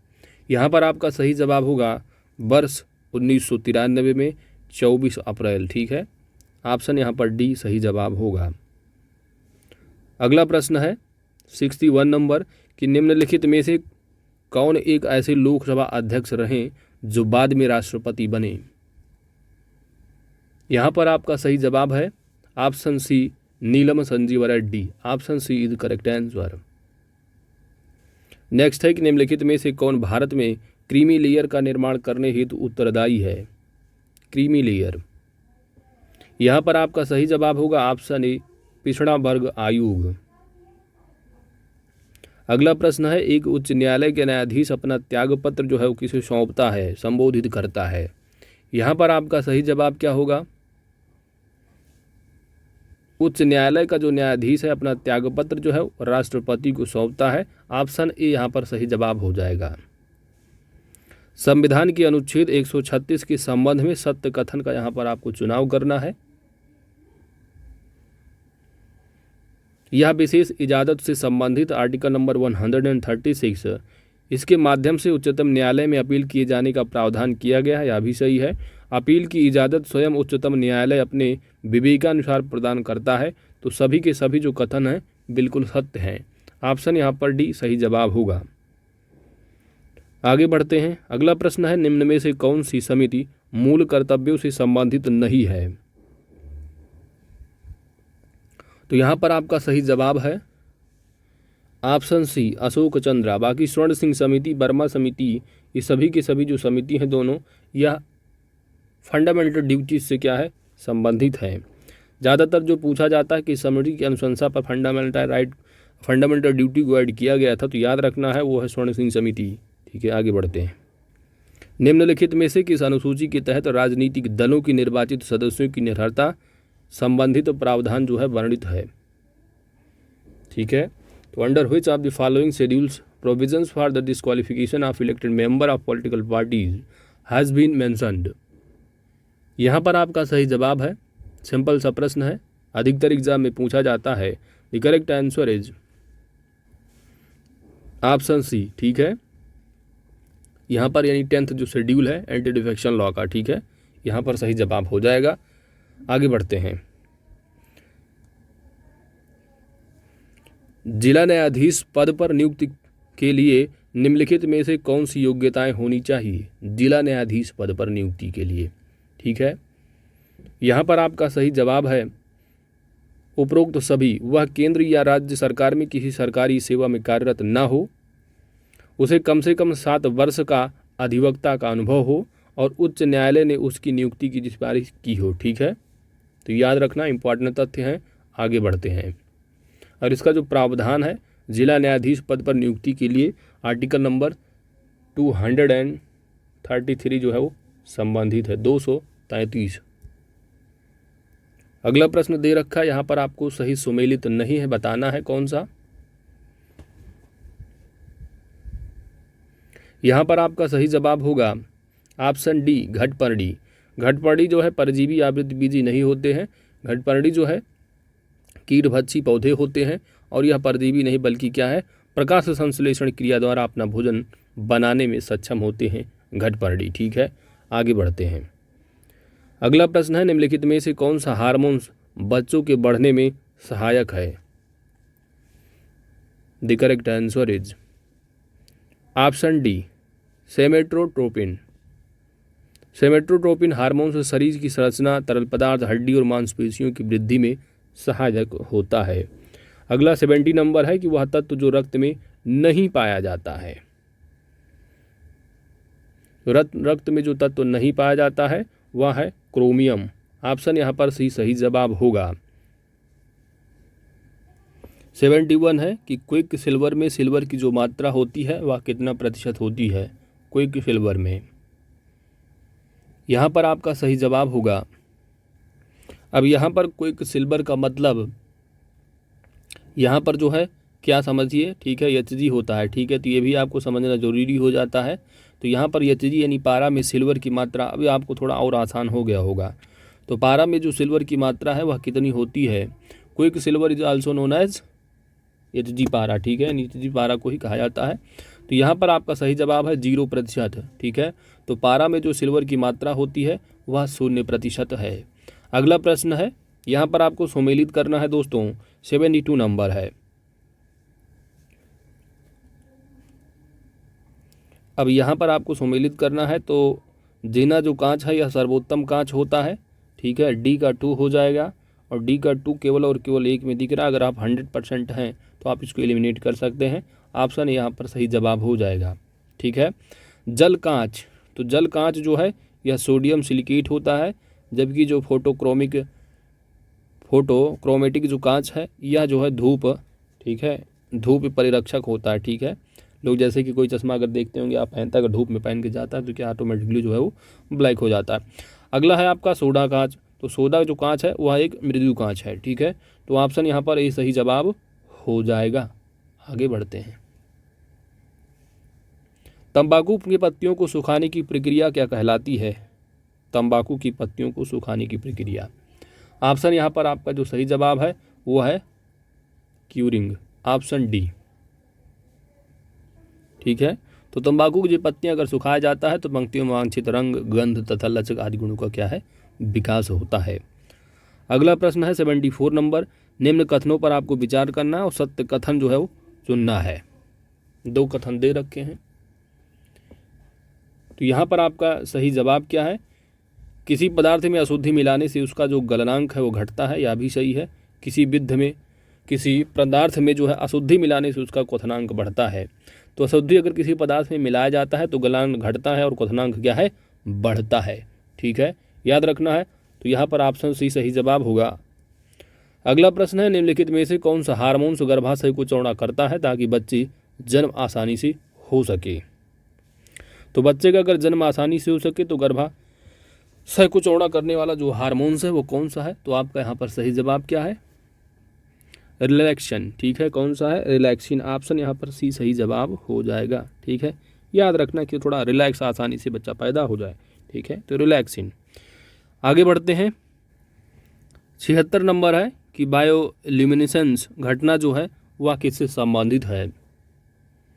आपका यहाँ पर सही जवाब होगा ऑप्शन डी, कुछ कीटों द्वारा अंधेरे में अपने शरीर से उत्पन्न प्रकाश से। ठीक है, और इस पैटर्न यानी कुछ जो समुद्रीय जंतु एवं कीट जो अंधेरे में अपने शरीर से प्रकाश उत्पन्न करते हैं, इसी परिघटना को कहा जाता है बायोल्यूमिनेसेंस। ऑप्शन यहाँ पर डी सही जवाब होगा। अगला है थर्मोस्टेट का तात्पर्य क्या है? अभी यहाँ पर जो है आप पढ़ के आ रहे हैं विकल्प में। ठीक है, तो यहाँ पर आपको मालूम होना चाहिए यहाँ पर सही जवाब क्या है। यह तापमान को स्थिर रखता है, थर्मोस्टेट। Option C. ठीक है, थर्मोस्टेट जो है ऐसी युक्ति है जो किसी तंत्र के तापमान को स्थिर करने में सहायक है और यह कार्य जो है तापक और शीतलक उपकरणों को आवश्यकता अनुसार बंद या चालू रखता है। आगे बढ़ते हैं। किसी द्रव के उस वाष्पन की दर किस पर निर्भर नहीं होती है? यहाँ पर आपका सही जवाब होगा उसके द्रव्यमान पर। ऑप्शन सी यहाँ पर सही जवाब हो जाएगा। जल को गैस में बदलने की प्रक्रिया जो है वाष्पन कहलाती है और वाष्पन की दर जो है जल की उपलब्धता, तापमान, आर्द्रता, पवन इत्यादि पर जो है वो निर्भर करती है। पानी को शुद्ध करने के लिए आमतौर पर इस्तेमाल किए जाने वाला रासायनिक जो तरीका है निम्नलिखित में से कौन सा है? जनरली, आमतौर पर। तो यहाँ पर सिंपल सा आपका आंसर होगा क्लोरीनीकरण। ऑप्शन यहाँ पर सी सही जवाब हो जाएगा। ठीक है। जल में शुद्धियों के अतिरिक्त और भी रोगकारक जीवाणु एवं विषाणु होते हैं। क्लोरीन, ओजीन, पोटेशियम परमैंगनेट आदि को मिलाकर जल को जो है क्या है रोगाणु मुक्त किया जा सकता है। आगे बढ़ते हैं। अगला प्रश्न नंबर आपका 80 है। ल्यूकेमिया दैट इज रक्त कैंसर में क्या है होता है, आपको यहाँ पर बताना है। तो बहुत आसान प्रश्न है। यहाँ पर आपका सही जवाब होगा स्वायत्त रक्त जो कणिकाएं हैं उनकी जो संख्या है, ठीक है, वाइट बीसी की, वो क्या है बढ़ जाती हैं। ठीक है। ऑप्शन बी यहाँ पर सही जवाब हो जाएगा। ठीक है। जनरली क्या है कि आवश्यकता से अधिक अगर बढ़ जाता है आपका स्वायत्त रक्त कणिकाओं की संख्या, ठीक है, तो इसमें क्या है ये ल्यूकेमिया रक्त कैंसर के लक्षण। ठीक है। चलिए आगे बढ़ते हैं। अगला प्रश्न आपका दे रखा है निम्नलिखित में युग्मों से कौन सा एक सही सुमेलित नहीं है। ठीक है। यहाँ पर जो है बेसिक दिया है। यहाँ पर आपका जो सही जवाब होगा दोस्तों, जो सही सुमेलित नहीं है वो है पीडियाट्रिक्स। ठीक है। ऑप्शन यहाँ पर सी सही जवाब होगा।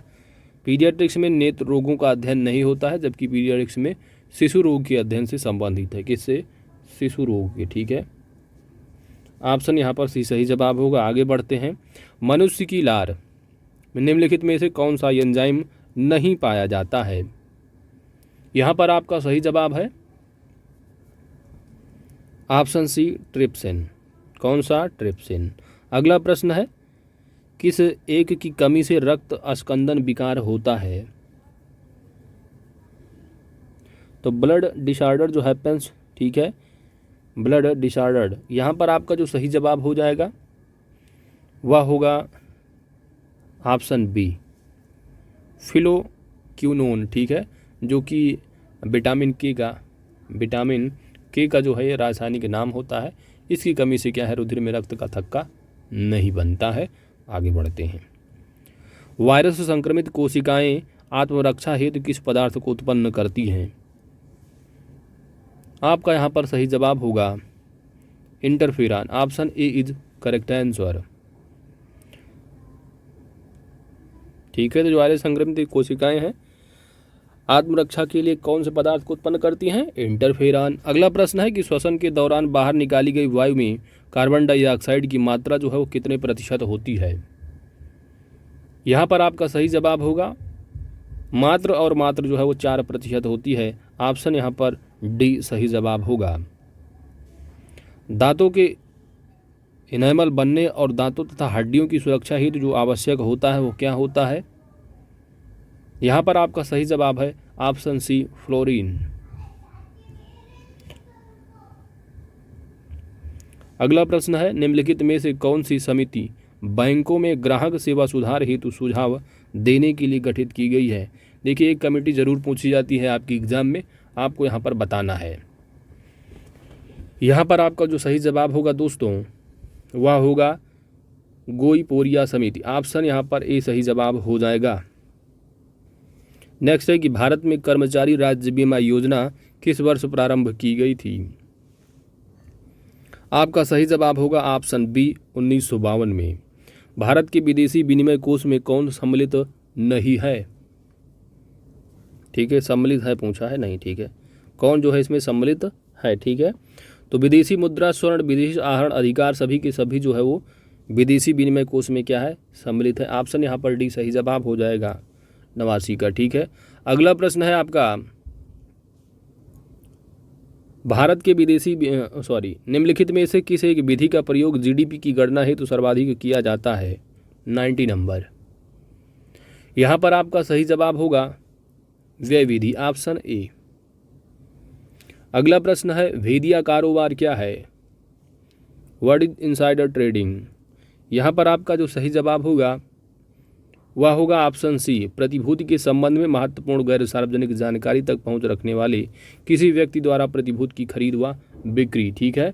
Purchase and sales of securities by the summons having access to important non public information regarding securities. अगला प्रश्न है आपका, निम्नलिखित में से कौन सा वर्ग मुद्रास्फीति से प्रतिकूल रूप से जो है वो प्रभावित होता है। यहाँ पर आपका सही जवाब होगा पेंशन भोगी वर्ग। Option D is correct answer. अर्थव्यवस्था में मंदी के कारण उत्पन्न बेरोजगारी निम्नलिखित में से किस प्रकार की बेरोजगारी है। यहाँ पर आपका सही जवाब होगा, यहाँ पर जो चक्रीय बेरोजगारी देती है केवल और केवल यही सही होगा। ऑप्शन यहाँ पर सी सही जवाब हो जाएगा। अर्थव्यवस्था में जो चक्रीय बेरोजगारी होती है, ठीक है, वो मंदी के कारण उत्पन्न होती है। किसके कारण? मंदी के कारण। तो मंदी के कारण उत्पन्न बेरोजगारी को चक्रीय बेरोजगारी कहा जाता है। इस प्रकार की बेरोजगारी तब पाई जाती है जब उन सभी लोगों को जो काम करना चाहते हैं इसलिए काम पर नहीं लगाया जा सकता, क्योंकि उनके काम के लिए क्या है, बाजार में पर्याप्त डिमांड नहीं होती है। ठीक है, आगे बढ़ते हैं। निम्नलिखित में से किस एक संस्था द्वारा खाद्य मूल्य सूचकांक जारी किया जाता है। मोस्ट इम्पॉर्टेंट फैक्ट है, याद रखना है कि फूड प्राइस इंडेक्स जो है किसके द्वारा इशू किया जाता है, फूड प्राइस इंडेक्स। यहाँ पर आपका सही जवाब होगा ऑप्शन डी खाद्य एवं कृषि संगठन के द्वारा। ऑप्शन डी यहाँ पर सही जवाब हो जाएगा। आगे बढ़ते हैं। 95 नंबर है कि निम्नलिखित संस्थाओं को उनकी स्थापना के कारण को जो है आपको व्यवस्थित करना है। पहला जो जनरली याद रहता है लोगों को, एसबीआई की स्थापना जो है 1 जुलाई 1955 है। ठीक है, तो 1 जुलाई 1955 हो जाता है ये। इसके बाद एलआईसी भी लगभग सबको याद रहता है, तो एलआईसी का जो है वो सितंबर 1956 होता है। ठीक है, 1956 हो जाता है। उसके बाद इसमें अगर राष्ट्रीय कृषि एवं ग्रामीण विकास बैंक या राष्ट्रीय आवास, तो इन दोनों में ज़्यादातर, इन दोनों को तो आप ज़रूर याद रखेंगे, एसबीआई हो गया, एलआईसी हो गया। अब राष्ट्रीय कृषि एवं ग्रामीण विकास बैंक की जो स्थापना हुई थी वह जो है 12 जुलाई 1982। कब? यह 1982 हो जाएगा। इसके बाद राष्ट्रीय आवास बैंक की जो स्थापना हुई थी वो जो है कब हुई थी, तो यह जुलाई 1988, तो यह 1988 हो गया। अब आप मिला सकते हैं, 1955 पहले आ जाएगा। ठीक है, यानी 3 जो है वो पहले आ रहा है, किसमें? इसमें और इसमें आ रहा है, सी और डी में। इसके बाद आएगा दूसरा नंबर, तो दूसरा भी इसी सी और डी में आ रहा है। ठीक है, इसके बाद आपको जो एलिमिनेट करना है खासकर वो है 1 और 4 से कर देना है। तो 1988 में राष्ट्रीय आवास है, जबकि 82 में जो है राष्ट्रीय कृषि एवं ग्रामीण विकास बैंक है। तो चौथा जो है पहले आ जाएगा यहाँ पर, इसलिए ऑप्शन जो है वो सी सही जवाब हो जाएगा। Option C is correct answer. अगले प्रश्न की ओर बढ़ते हैं। अगला प्रश्न दे रखा है कि वस्तुओं की उत्पादन लागत बढ़ जाने के कारण जब वस्तुओं की कीमतें बढ़ जाती हैं तो यह क्या कहलाता है। तो आप फट से पहुंच जाएंगे और लगा देंगे क्या, लागत प्रेरित स्फीति। ठीक है, कास्ट इंड्यूस्ड इन्फ्लेशन। तो आप जो है क्या है, बिल्कुल सही कर लेंगे। ठीक है, तो उत्पादन की वस्तुओं की लागत बढ़ जाने के कारण जब वस्तुओं की कीमतें बढ़ जाती हैं तो उसको सिंपल से क्या कहा जाता है, कास्ट इंड्यूस्ड इन्फ्लेशन। ठीक है, लागत प्रेरित स्फीति। आगे बढ़ते हैं। अगला प्रश्न दे रखा है कि भारत में मुद्रा आपूर्ति की संकल्पना M1 में सम्मिलित में से क्या जो है वो शामिल नहीं है। ठीक है, M1, M2, M3, M4। ठीक है, तो आपको यहाँ पर बताना है कि M1 में जो है वो क्या शामिल नहीं है। यहाँ पर आपका सही जवाब होगा बैंकों के पास सावधि जमाएं। ऑप्शन यहाँ पर सी सही जवाब हो जाएगा। इसमें M1 में शामिल नहीं होता है। M1 इज इक्वल टू जो होता है, ठीक है, एक तो पब्लिक डिपॉजिट होती है। ठीक है, जनता क्या है, जनता के पास मुद्रा। ठीक है, यानी मनी हो गया, currency with the public, plus जो है demand deposit of fix deposit with bank. ठीक है, तो बैंकों की मांग जमा हो जाती है, बैंकों की मांग जमा, प्लस आरबीआई के पास जो है अन्य जो जमाएं होती हैं। ठीक है, आरबीआई के पास अदर जो डिपॉजिट हैं। ठीक है, अदर डिपॉजिट। तो जनता के पास मुद्रा प्लस बैंकों की जो मांग है। ठीक है, तो बैंकों की मांग जमा हो गई और आरबीआई के पास अन्य deposit, M1 is equal to होता है। यहाँ पर बैंकों के पास सावधि जो जमाएं वो सम्मिलित नहीं होती हैं। आगे बढ़ते हैं। वेबरीज वक्र का संबंध जो है निम्नलिखित में से किससे है? यहाँ पर आपका सही जवाब होगा बेरोजगारी का स्तर से, ऑप्शन सी। अगला है प्रधानमंत्री मत्स्य संपदा योजना किस वर्ष के बजट में घोषित की गई है? The correct answer is budget जो रहा 19-20 का, उसमें जो घोषित की गई। आप 100 नंबर है। निम्नलिखित में से किसकी स्थापना ब्रिटेन वुड्स सम्मेलन से संबंधित है? तो ब्रिटेन वुड्स जो सम्मेलन है यह वर्ष 1944 ईस्वी में, ठीक है। ब्रिटेन वुड्स एक शहर है, ठीक है। इसी शहर में जो है, कहाँ पर स्थित शहर, ये अमेरिका, ठीक है। तो अमेरिका में जो ब्रिटेन वुड्स शहर है, इस शहर में जुलाई 1944 में जो है वो सम्मेलन हुआ था। और इसी सम्मेलन के में जो है IMF हो गया, ठीक है, गेट है, और IBRD, ठीक है, वर्ल्ड बैंक, इन सभी की जो स्थापना है वह जो है इसी सम्मेलन में हुई थी, ठीक है। ब्रिटेन वुड्स सम्मेलन में कब? 1944 जुलाई में, ठीक है। लेकिन इसमें जो एशियन डेवलपमेंट बैंक है यह शामिल नहीं है। यहाँ पर ऑप्शन जो है वो सही जवाब हो जाएगा डी। आगे बढ़ते हैं। अनुकूलतम जनसंख्या सिद्धांत के जनक कौन थे? यहाँ पर आपका सही जवाब होगा ऑप्शन सी, डविन केनन। नेक्स्ट है 53 मिलियन प्लस नगरीय संकुलन अथवा नगरों में सर्वाधिक नगरीय संकुलन नगर किस राज्य में है? यहाँ पर आपका सही जवाब होगा ऑप्शन डी, केरल, ठीक है। 7 नगर संकुलनीय, ठीक है, वहाँ पर है। कितने हैं? 7 जो है वो नगरीय संकुलन है वहाँ पर, ठीक है। अब यहाँ पर जो है कि साथ साथ यूपी स्पेशल भी याद रखना है, अपने यूपी में भी जो है वो साथ ही है। तो आप कह सकते हैं सर्वाधिक जो है वह यूपी प्लस केरल दोनों में है, ठीक है, साथ साथ दोनों में है। नेक्स्ट है आयु भूकंप। तो आयु भूकंप का अवधारणा का जो संबंध है वह किससे है? यहाँ पर आपका सही जवाब होगा ऑप्शन बी, वृद्ध जनसंख्या के बढ़ते अनुपात से। अगला प्रश्न 104 है कि उत्तर प्रदेश में किस नहर पर सर्वाधिक जल विद्युत उत्पादन केंद्र है? यहाँ पर आपका सही जवाब हो जाएगा ऑप्शन ए, ऊपरी गंगा। क्या है? ऊपरी गंगा। अगला प्रश्न 105 है कि निम्नलिखित कथनों पर आपको विचार करना है और यहाँ पर जो है वो सत्य कथन का चयन करना है, ठीक है। तो खरवार जो जनजात है उत्तर प्रदेश की सोनभद्र जिले में पाई जाती है, बिल्कुल सही है। कर्मा खरवार जान द्वारा जो है वो किया जाने वाला नृत्य है, तो यह बिल्कुल सही है। खरवार जनजाति का मूल जो निवास है वह पलामू यानी झारखंड है, यह भी सही है। तो यहाँ पर ऑप्शन ए बिल्कुल सही जवाब हो जाएगा, ठीक है। 1, 2 और 3 जो है सभी की सभी जो है वो सत्य हैं। अगला है उत्तर प्रदेश में स्थित निम्नलिखित जल विद्युत परियोजनाओं में से कौन सी एक रिहंद नदी पर स्थित है? रिहंद नदी पर। यहाँ पर आपका सही जवाब है ऑप्शन सी, ओबरा जल विद्युत परियोजना, ठीक है। तो याद रखना है ओबरा जल विद्युत परियोजना जो है रिहंद नदी पर स्थित है। और रिहंद नदी जो है कहाँ पर है? सोनभद्र डिस्ट्रिक्ट में, ठीक है, उत्तर प्रदेश के। साउथ में जाएंगे मैप में आप देखेंगे। और इसके साथ अगर राजघाट, शीतला और माता टीला की बात की जाए, ये सभी की सभी जो जल विद्युत परियोजनाएं हैं वह बेतवा नदी पर स्थित हैं। किस नदी पर हैं? तो बेतवा नदी पर, याद रखना है, ठीक है। आगे बढ़ते हैं। दिल्ली की सीमा को स्पर्श करने वाले उत्तर प्रदेश के जिले कौन हैं? यहाँ पर आपका सही जवाब होगा ऑप्शन डी, ठीक है। गाजियाबाद और गौतम बुद्ध नगर जो है वह जो है दिल्ली की सीमा को स्पर्श करने वाले जो है वो जिले हैं, ठीक है। आगे बढ़ते हैं। मैपिंग ज़रूर कीजिएगा यूपी स्पेशल, ठीक है। यूपी के जो नक्शा है उससे मैपिंग करना बहुत ज़रूरी है, ठीक है। आगे पढ़ते हैं। अगला प्रश्न दे रखा है निम्नलिखित तांबा उत्पादन हेतु प्रसिद्ध क्षेत्रों में से कौन सा एक महाराष्ट्र में स्थित है?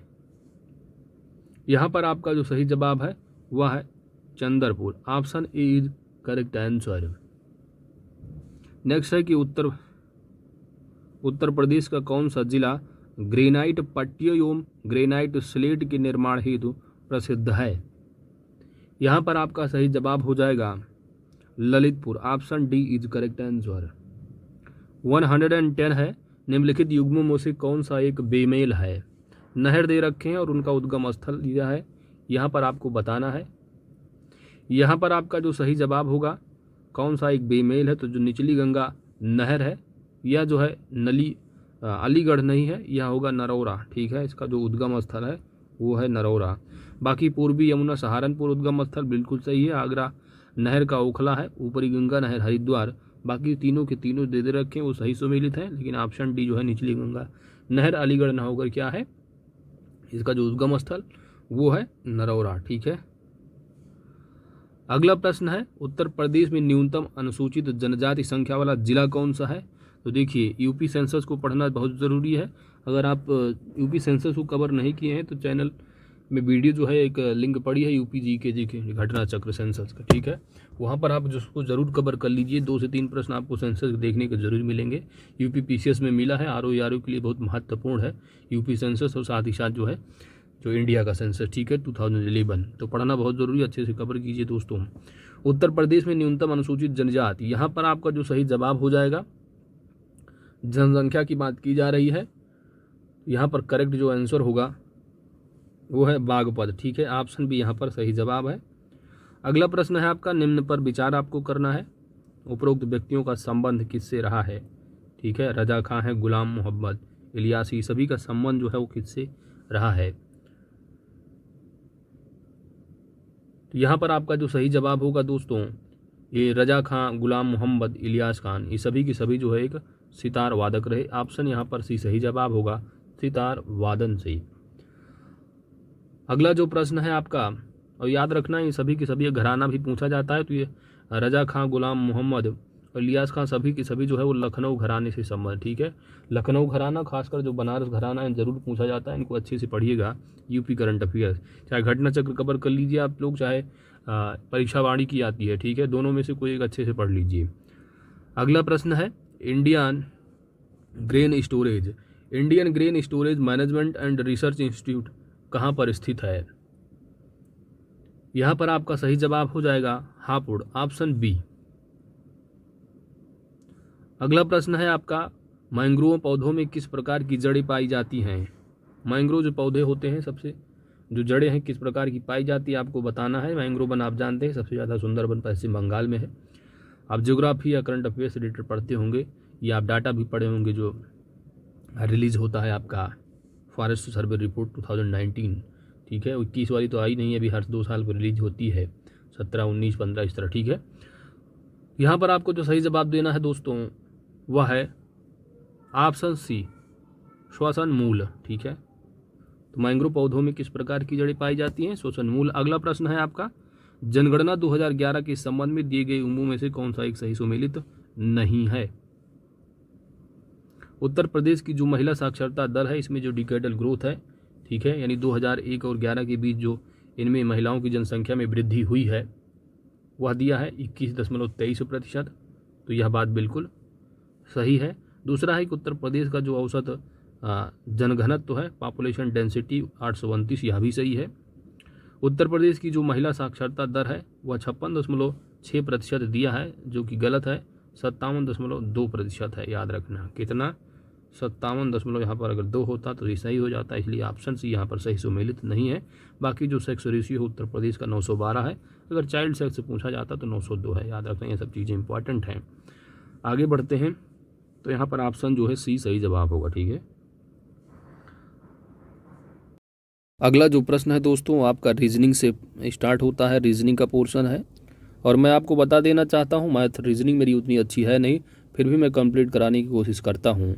ठीक है, बाकी आप अपने ट्रिक या आपका जो भी शार्ट मेथड हो, ठीक है, कम समय में आप कैसे कर सकते हैं वो आप करिएगा दोस्तों।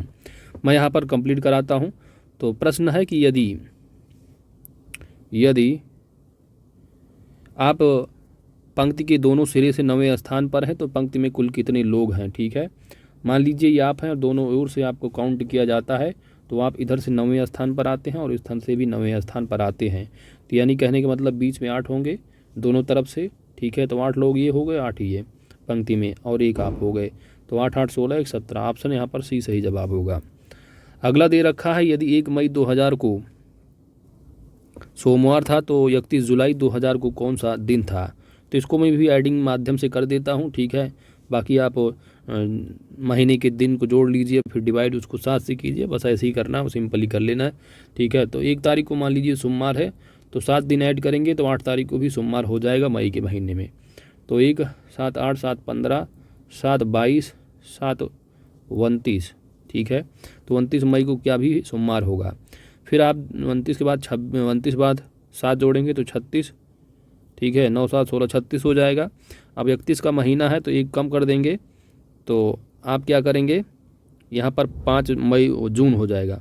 5 जून को भी सोमवार होगा। 7 5 12 और 12 7 19, 19 7 26, 26 7 33। अब अगले महीने में इंटर कर गए तो 26 7 33, क्योंकि जून का महीना है 30 का, तो 33 यानी 3 जुलाई हो जाएगा।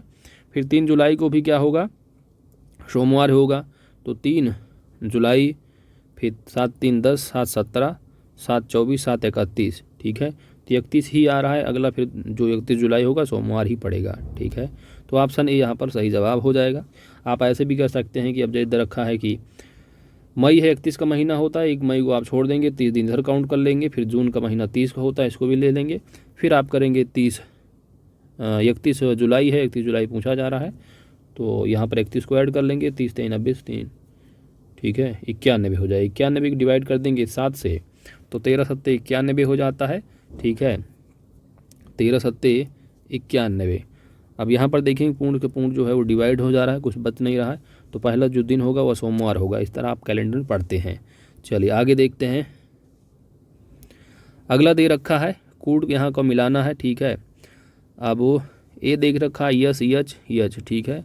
अब यहाँ पर क्या है कि आपको अपने दिमाग से खेलना है यहाँ पर फटाफट, ठीक है।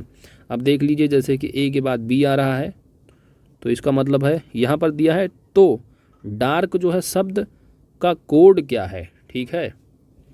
अब यहाँ पर इसका अर्थ बताएं, इसका मतलब आपसे पूछा जा रहा है ना, तो आपको बताएं जैसे ए के बाद बी आ गया तो बिल्कुल सही है, +1 वह है अपनी, ठीक है।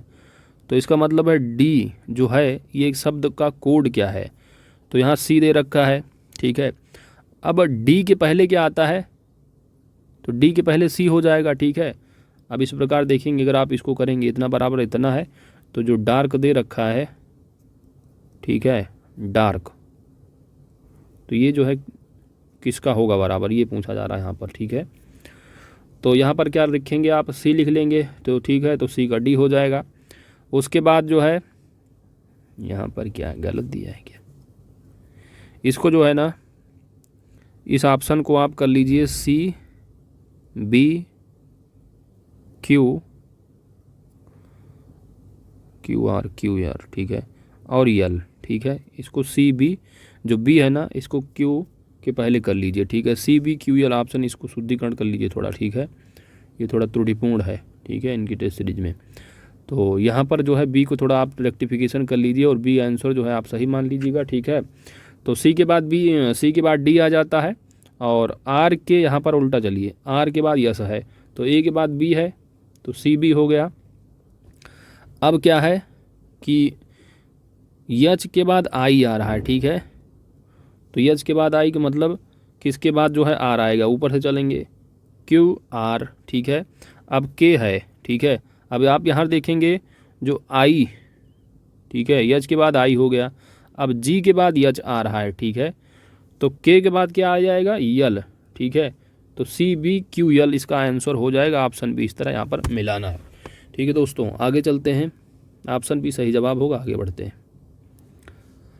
एक संख्या को 399 से भाग देने पर 45 शेष बचता है। यदि उस संख्या को 49 से भाग दिया जाए तो शेष क्या बचेगा। Question number 119। अगला जो प्रश्न है आपका 119 है। एक संख्या को 399 से भाग देने पर 45 शेष बचता है। यदि उस संख्या को 19 से भाग दिया जाए तो शेष क्या बचेगा। ठीक है, ऐसे प्रश्नों को अगर इस तरह का प्रश्न आता है तो कुछ नहीं करना है। ठीक है, जो पहला शेषफल बचता हो और दूसरी संख्या जो दी जाती है उसी से आप डिवाइड कर दीजिएगा। 19 दूना 38, 7 बचेगा शेषफल, 7 पर आपका आंसर हो जाएगा। ठीक है, इसी तरह कर देना है आपको, सिंपल सा है। थोड़ा इसके लिए आप समझ सकते हैं। आइए यहाँ पर थोड़ा देखते हैं। अब सपोज कर लीजिए जो संख्या है, ठीक है, 399 से भाग देने पर, ठीक है, तो जो आपकी संख्या होती है 399 गुणे जो भागफल, ठीक है, भागफल मान लीजिए x है। अब जो भागफल है, भाग यानी जिस संख्या से आपको भाग देना है, ठीक है, तो 399 से भाग दिया गया, जो भागफल आता है उससे गुणा करते हैं, प्लस जो शेषफल बचता है उसको ऐड कर देते हैं। तो 45 आप जोड़ दोगे तो आपकी संख्या हो जाएगी। टोटल। अब क्या कर रहा है, उसी संख्या को ये आप 19 से भाग देते हैं, किससे, 19 से। तो कहने का मतलब आपको संख्या डिवाइड बाई 19 करना है, ठीक है, डिवाइड बाई 19 करना है, ठीक है, ये आपको निकालना है। इसका मतलब आपको यहाँ पर जो है वो 19 को कॉमन लेना है, ठीक है, दोनों में। तो कैसे करोगे, यहाँ पर अगर आप 19 कॉमन लेते हो तो आप इसको क्या लिखोगे, 19 दूनी 38, 19 एकम 19, ठीक है, तो 21x हो जाएगा। प्लस अगर आप इसको और तोड़ोगे 45 को, ठीक है, तो 19 दूना 38 होता है, 7 45 होता है, 19 दूना 38 और 7 45, ठीक है, ठीक है। तो आप इसको तोड़ेंगे मान लीजिए, ठीक है, तो इसको आप क्या लिख सकते हैं, 19 गुणे 2 प्लस कितना, 7, ठीक है, 19 दूना 38 और 7 45, ठीक है। अब यहाँ पर आप देखेंगे 19 जो है कॉमन ले लेंगे यहाँ पर आप, ठीक है। जब आप 19 कॉमन लेंगे तो आप इसको क्या लिख सकते हैं यहाँ पर, ठीक है, यहाँ मान लीजिए यहाँ पर टोटल, तो अगर आप इसको कॉमन ले लेंगे तो आप लिख सकते हैं 21x प्लस 2, ठीक है, और प्लस 7, इस तरह आप कर सकते हैं, ठीक है। तो आप यहाँ पर देख सकते हैं कि जो टोटल जो संख्या आ रही ना, ठीक है, अब यहाँ तक तो पूरा का पूरा डिवाइड हो जा रहा है, पूरा जो संख्या बनेगी पूर्ण संख्या बनेगी, लेकिन जो 7 बनेगा ये शेषफल बनेगा, ठीक है। इस तरह आप कर सकते हैं, बाकी आप अपने हिसाब से करिएगा दोस्तों। ऑप्शन यहाँ पर सी सही जवाब होगा। चलिए आगे बढ़ते हैं। अगला है आपका डायरेक्शन से, ठीक है, यदि दक्षिण पूर्व पश्चिम हो जाए और उत्तर पूर्व दक्षिण हो जाए और आगे भी परिवर्तन का यही क्रम जारी रहे तो पश्चिम में क्या होगा। तो देखिए इसका कैसे मैं करता हूँ, ठीक है, बाकी आप अपने हिसाब से करिएगा दोस्तों। डायरेक्शन बना लेते हैं, ठीक है। अब क्या है, ये हो जाएगा आपका पूर्व और ये हो जाएगा दक्षिण और ये है पश्चिम, ठीक है, और ये है उत्तर। अब यहाँ पर क्या है, कहा जा रहा है कि दक्षिण पूर्व पश्चिम हो जाए, दक्षिण पूर्व। अब दक्षिण पूर्व ले लेते हैं, ये है, ठीक है, दक्षिण पूर्व, तो ये हो गया दक्षिण और पूर्व, ठीक है। तो दक्षिण पूर्व पश्चिम हो जा रहा है, ठीक है। अब यहाँ से जो है ये, ठीक है, ये जो है यहाँ आ जा रहा है, ठीक है। तो सपोज यहाँ पर 90 डिग्री है और यहाँ पर 45 डिग्री, कितना 45, तो टोटल आप देखेंगे तो 135 डिग्री जो है वो टर्न हो रहा है, ठीक है। इसी की तरह आप देखेंगे उत्तर पूर्व दक्षिण पश्चिम हो, उत्तर पूर्व जो है वो दक्षिण हो जा रहा है। अब यहाँ उत्तर पूर्व देखिए, उत्तर पूर्व है ये, ठीक है, ये उत्तर है और ये पूर्व। अब उत्तर पर पूर्व जो है वो दक्षिण हो जा रहा है, तो उत्तर पूर्व दक्षिण मतलब 45 डिग्री ये हो गया, फिर 90 डिग्री है, यहाँ पर भी 135 डिग्री का जो है वो आ रहा है यहाँ पर, यानी 135 डिग्री ये घूम रहे हैं बार बार, ठीक है। तो यही कहा जा रहा है कि आगे भी परिवर्तन का चक्र यही क्रम जारी रहा तो पश्चिम को आपको बताना है, पश्चिम का क्या होगा। तो ये है पश्चिम। अब ये पश्चिम जो है, यहाँ से जो है आप पश्चिम है और पश्चिम से 135 डिग्री आप मिलाइए तो 90 डिग्री हो गया, 45 डिग्री आप और इधर ले आइए, तो यहाँ पर क्या सही जवाब हो जाएगा, उत्तर पूर्व, ठीक है, यानी ऑप्शन डी यहाँ पर सही जवाब होगा। 135 डिग्री यहाँ पर टर्न करेंगे तो पश्चिम का उत्तर पूर्व होगा। Option D is correct answer. अगला प्रश्न है 121, ठीक है,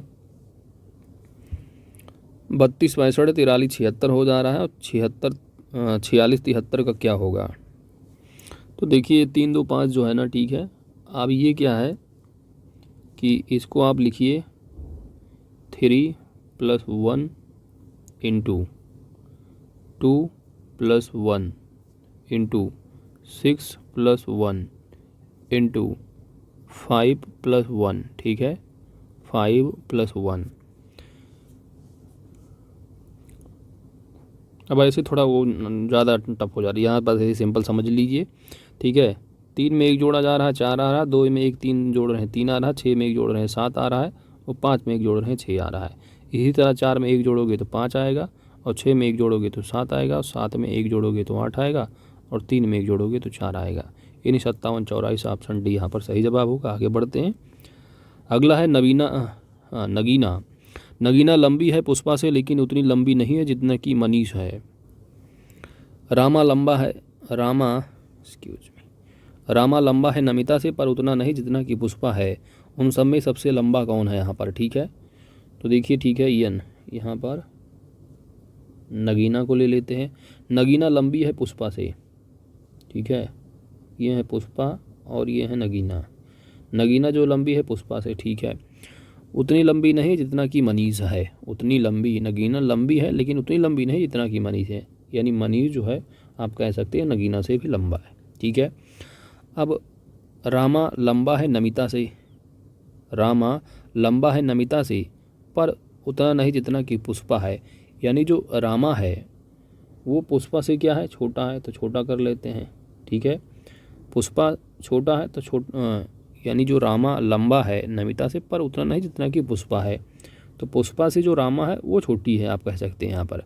और नमिता से, और रामा ऑलरेडी लंबी है नमिता से, ठीक है, यहाँ पर ये रामा है और नमिता, ठीक है, नमिता हो जाएंगी, यानी इधर नमिता ले लो इधर। ठीक है, तो नमिता यहाँ पर पूछा जा रहा है उसमें सबसे लंबा कौन है, तो सबसे लंबा ये दिख रहा है, इस तरह कर लेना है आपको, मनीष हो जाएंगे। ठीक है, ऑप्शन ए यहाँ पर सही जवाब होगा, बाकी अपने हिसाब से आप अकॉर्डिंग सॉल्व कर सकते हैं। तो यहाँ पर बताना है, एक आदमी ने महिला से कहा आपकी माता जी के पति की बहन मेरी बुआ हैं, महिला का उस आदमी से संबंध क्या है? ठीक है, महिला का उस आदमी से क्या संबंध है? अब यहाँ पर देखिए इसको मैं कैसे सॉल्व करता हूँ, आप लोग अपने हिसाब से सॉल्व ज़रूर कीजिएगा, अपने छोटे जो भी ट्रिक हो आपके पास जैसा भी बन सके। यहाँ पर देखिए अब ये कोई आदमी है, ठीक है, आदमी जो है, ठीक है, एक्सक्यूज मी, आदमी है, ठीक है, अब क्या है, महिला से कहता है, मान लीजिए महिला है, महिला से कहा कि आपकी माताजी, यानी महिला की माताजी हो गई, महिला की माताजी के पति, यानी के पति का मतलब इसी के बराबर कर लो आप, महिला के पिता ही हो जाएंगे। ठीक है, आपके माता, महिला की माताजी के पति की बहन, यानी पिता की बहन ले लो, पिता की बहन, पिता की बहन, आदमी कहता है महिला से कि आपकी माता के पति, माता के पति हो गए, यानी महिला के पिता ही हो गए, फिर पति की बहन यानी पिता की बहन मेरी बुआ हैं, यानी आदमी कहता है मेरी बुआ हैं, ये जो बहन है ये आदमी की बुआ हैं। ठीक है, और महिला के पिता की बहन भी क्या है, महिला की बुआ ही तो लगेगी। ठीक है, तो महिला की बुआ लग रही है और आदमी की भी बुआ लग रही है, तो दोनों में रिलेशन क्या है, भाई बहन का ही रिलेशन है।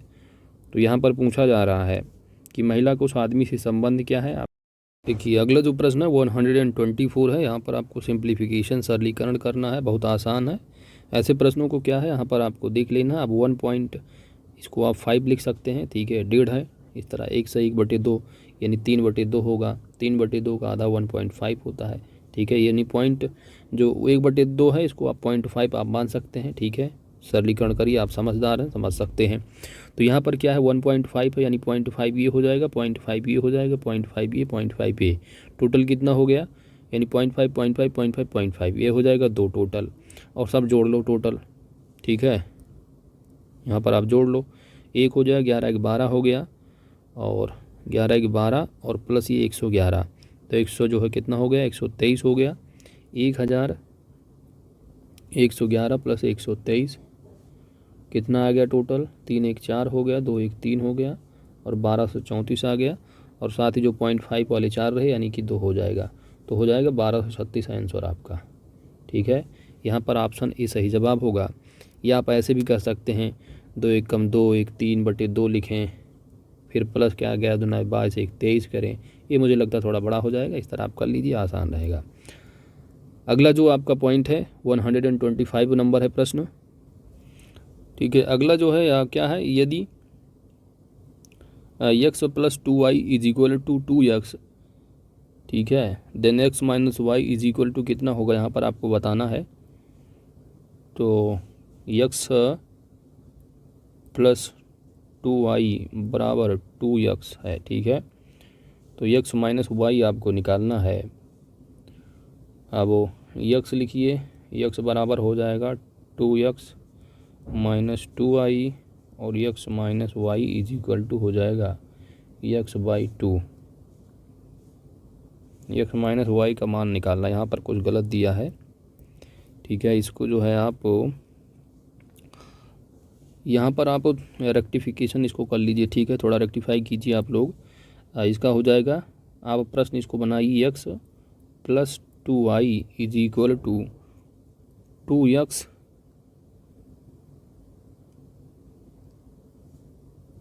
यहाँ पर प्लस वाई ऐड कर लीजिए, ठीक है। तो यहाँ पर 2x जो दिया है प्रश्न में ना, इंग्लिश में देखो ज़रा, इंग्लिश में वही है, ठीक है। तो यहाँ पर आप प्लस कर लीजिए, x plus 2i is equal to 2x plus y. तो आपको यहाँ पर आप सॉल्व कर लीजिए अब। तो यहाँ पर क्या है, यक्स माइनस वाई बराबर क्या हो जाएगा, तो 2x इधर ले आओ, ठीक है, 2x और यह 2i। अब 2 यहाँ पर कॉमन हो जाएगा, ठीक है। ये आप ऐसे कर सकते हो, 2x minus x is equal to क्या हो जाएगा, यक्स हो जाएगा, और ये minus y plus 2i is equal to क्या हो जाएगा, वाई। तो x minus y, x minus y बराबर जो आएगा वो 0 हो जाएगा, ठीक है। तो यहाँ पर जो ऑप्शन सही होगा वह होगा ऑप्शन जो है ए जो है वो सही जवाब हो जाए। बस इसको प्रश्न में थोड़ा यहाँ पर सही कर लेना है, x plus 2i is equal to 2x plus y कर लेना है, ठीक है, 2x प्लस वाई ध्यान देना है, ठीक है। यहाँ पर प्लस जो है y कर लेना है, तब फिर जो है आपको x माइनस वाई का मान निकालना है। अगला जो है 126 है। यहाँ पर क्या है कि 1 मिनट 30 सेकंड में 1 घंटे का कितना प्रतिशत है, ठीक है। तो 1 घंटे में यहाँ पर 30 सेकंड दे रखा है, तो सेकंड में ही कन्वर्ट कर लेते हैं सब्स्टिट्यूट इकाई में, ठीक है। तो 1 मिनट 30 सेकंड का मतलब 1 मिनट में 60 सेकंड हो जाएंगे। तो टोटल सेकंड कितने होंगे, 60 प्लस 30 90 सेकंड, कितना 90 सेकंड होंगे। और 1 घंटे का है, ठीक है। तो 1 घंटे में कितने सेकंड होंगे, तो 1 मिनट में 60 सेकंड होते हैं, ठीक है। 1 मिनट में 60 सेकंड और 60 मिनट में कितने सेकंड, 60 से गुणा कर देंगे यानी 3600 आएगा, 3600। तो 1 घंटे में हो गया 3600 सेकंड। अब ये जो 1 मिनट 30 सेकंड है ये 90 सेकंड आ रहा है, तो ये 3600 का यानी 1 घंटे का कितना प्रतिशत है, तो 9 चौक 36 1/4, यानी आप कह सकते हैं 1/4 0 हो जाएगा 1/40, ठीक है। तो 1/40 का मतलब हो गया 1/4 25 यानी 0.25 हो जाएगा। तो यहाँ पर 2.5% आंसर हो जाएगा, ठीक है। ऑप्शन ए यहाँ पर सही जवाब होगा 1/40। आगे बढ़ते हैं। अगला जो प्रश्न है दोस्तों वो है 127 है, और यहाँ पर ब्रिक्स से संबंधित आपको कथनों पर विचार करना है। पहला दे रखा है कथन कि ब्रिक्स जो है वो ब्राज़ील रसिया, ठीक है, ब्रिक्स जो है ब्राज़ील रसिया भारत चाइना और साउथ अफ्रीका का 5 उभरती अर्थव्यवस्थाओं का समूह है। तो बिल्कुल सही है, ठीक है। ब्राज़ील है, रसिया है, इंडिया है और चाइना है और साउथ अफ्रीका, तो बिल्कुल सही है पहला कथन, ठीक है। दूसरा दे रखा है 13वें ब्रिक्स सम्मेलन की जो थीम है वह वैश्विक स्थिरता, साझा सुरक्षा और अभिनव विकास है। तो देखिए 13वां जो ब्रिक्स सम्मेलन है, इसको याद रखना, करंट अफेयर्स के लिए महत्वपूर्ण भी है। तो ये अपने भारत में हुआ है, ठीक है, भारत में जो है वर्चुअली संपन्न हुआ है। और यहाँ पर जैसे कि दक्षिण अफ्रीका दे रखा है तीसरा स्थान, ये अपने आप में गलत हो जाएगा वैसे, क्योंकि भारत में संपन्न हुआ है, इसकी अध्यक्षता जो है भारत में किया है। इसके बाद अगर देखेंगे आप जो थीम दे रखा वो थीम जो है, जो थीम रहा है वह रहा ब्रिक्स @15 अंतर ब्रिक्स निरंतरता, एकजुटता और सहमति के लिए सहयोग रहा है। तो यह भी जो है वो गलत हो जाता है दूसरा, ठीक है। तो दूसरा और तीसरा जो है वो गलत दिया है। इसके बाद आप देखेंगे अगर आप मिलाना चाहें 2 और 3 यहाँ पर, तो पहला यहाँ पर ऑप्शन सी, अगर आगे ना भी पढ़ें आंसर के हिसाब से मिलाएंगे अगर, तो सी को कर ले जाएंगे, ठीक है। अगला दिया है कि वर्ष 2021 में जो आयोजित शिखर सम्मेलन रहा नई दिल्ली में घोषणा को अपनाया गया है, तो यह भी सही है। तो दूसरा और तीसरा जो है गलत है, ऑप्शन सी यहाँ पर सही जवाब हो जाएगा। आगे बढ़ते हैं। अगला है कि भारत जो है किस वर्ष में G20 शिखर सम्मेलन की मेज़बानी करेगा? तो यहाँ पर आपका सही जवाब होगा ऑप्शन बी, वर्ष 2023 में। ठीक है, अब 2021 में क्या है कि ये रोम इटली में संपन्न हुआ। ठीक है, इसकी अध्यक्षता रोम इटली में किया गया है, 2021 वाले जानते हैं। इसके बाद 2022 की अगर बात की जाए तो 2022 जो है वो इंडोनेशिया है। ठीक, इसकी अध्यक्षता जो है इंडोनेशिया। इसके बाद वर्ष 2023 में जो है अपना प्यारा भारत होगा। ठीक है, अगला प्रश्न है आपका, ऑसिनडेक्स 2021 दो देशों के मध्य होने वाला द्विपक्षीय जो नौसेना अभ्यास है, आपको बताना है कौन कौन सी कंट्री है। ठीक है, तो देखिए आप जो है इससे लगाइए यहाँ पर ऑसिनडेक्स। ठीक है, तो यहाँ पर इंडिया हो जाएगा, इंडिया और ऑस्ट्रेलिया। ठीक है, तो ऑप्शन यहाँ पर सी सही जवाब हो जाएगा आपका, option C is correct answer. आगे बढ़ते हैं, Times Higher Education Asia university ranking 2021 के अनुसार किस भारतीय विश्वविद्यालय ने शीर्ष 100 स्थानों में से टॉप स्थान प्राप्त किया है? Correct answer is,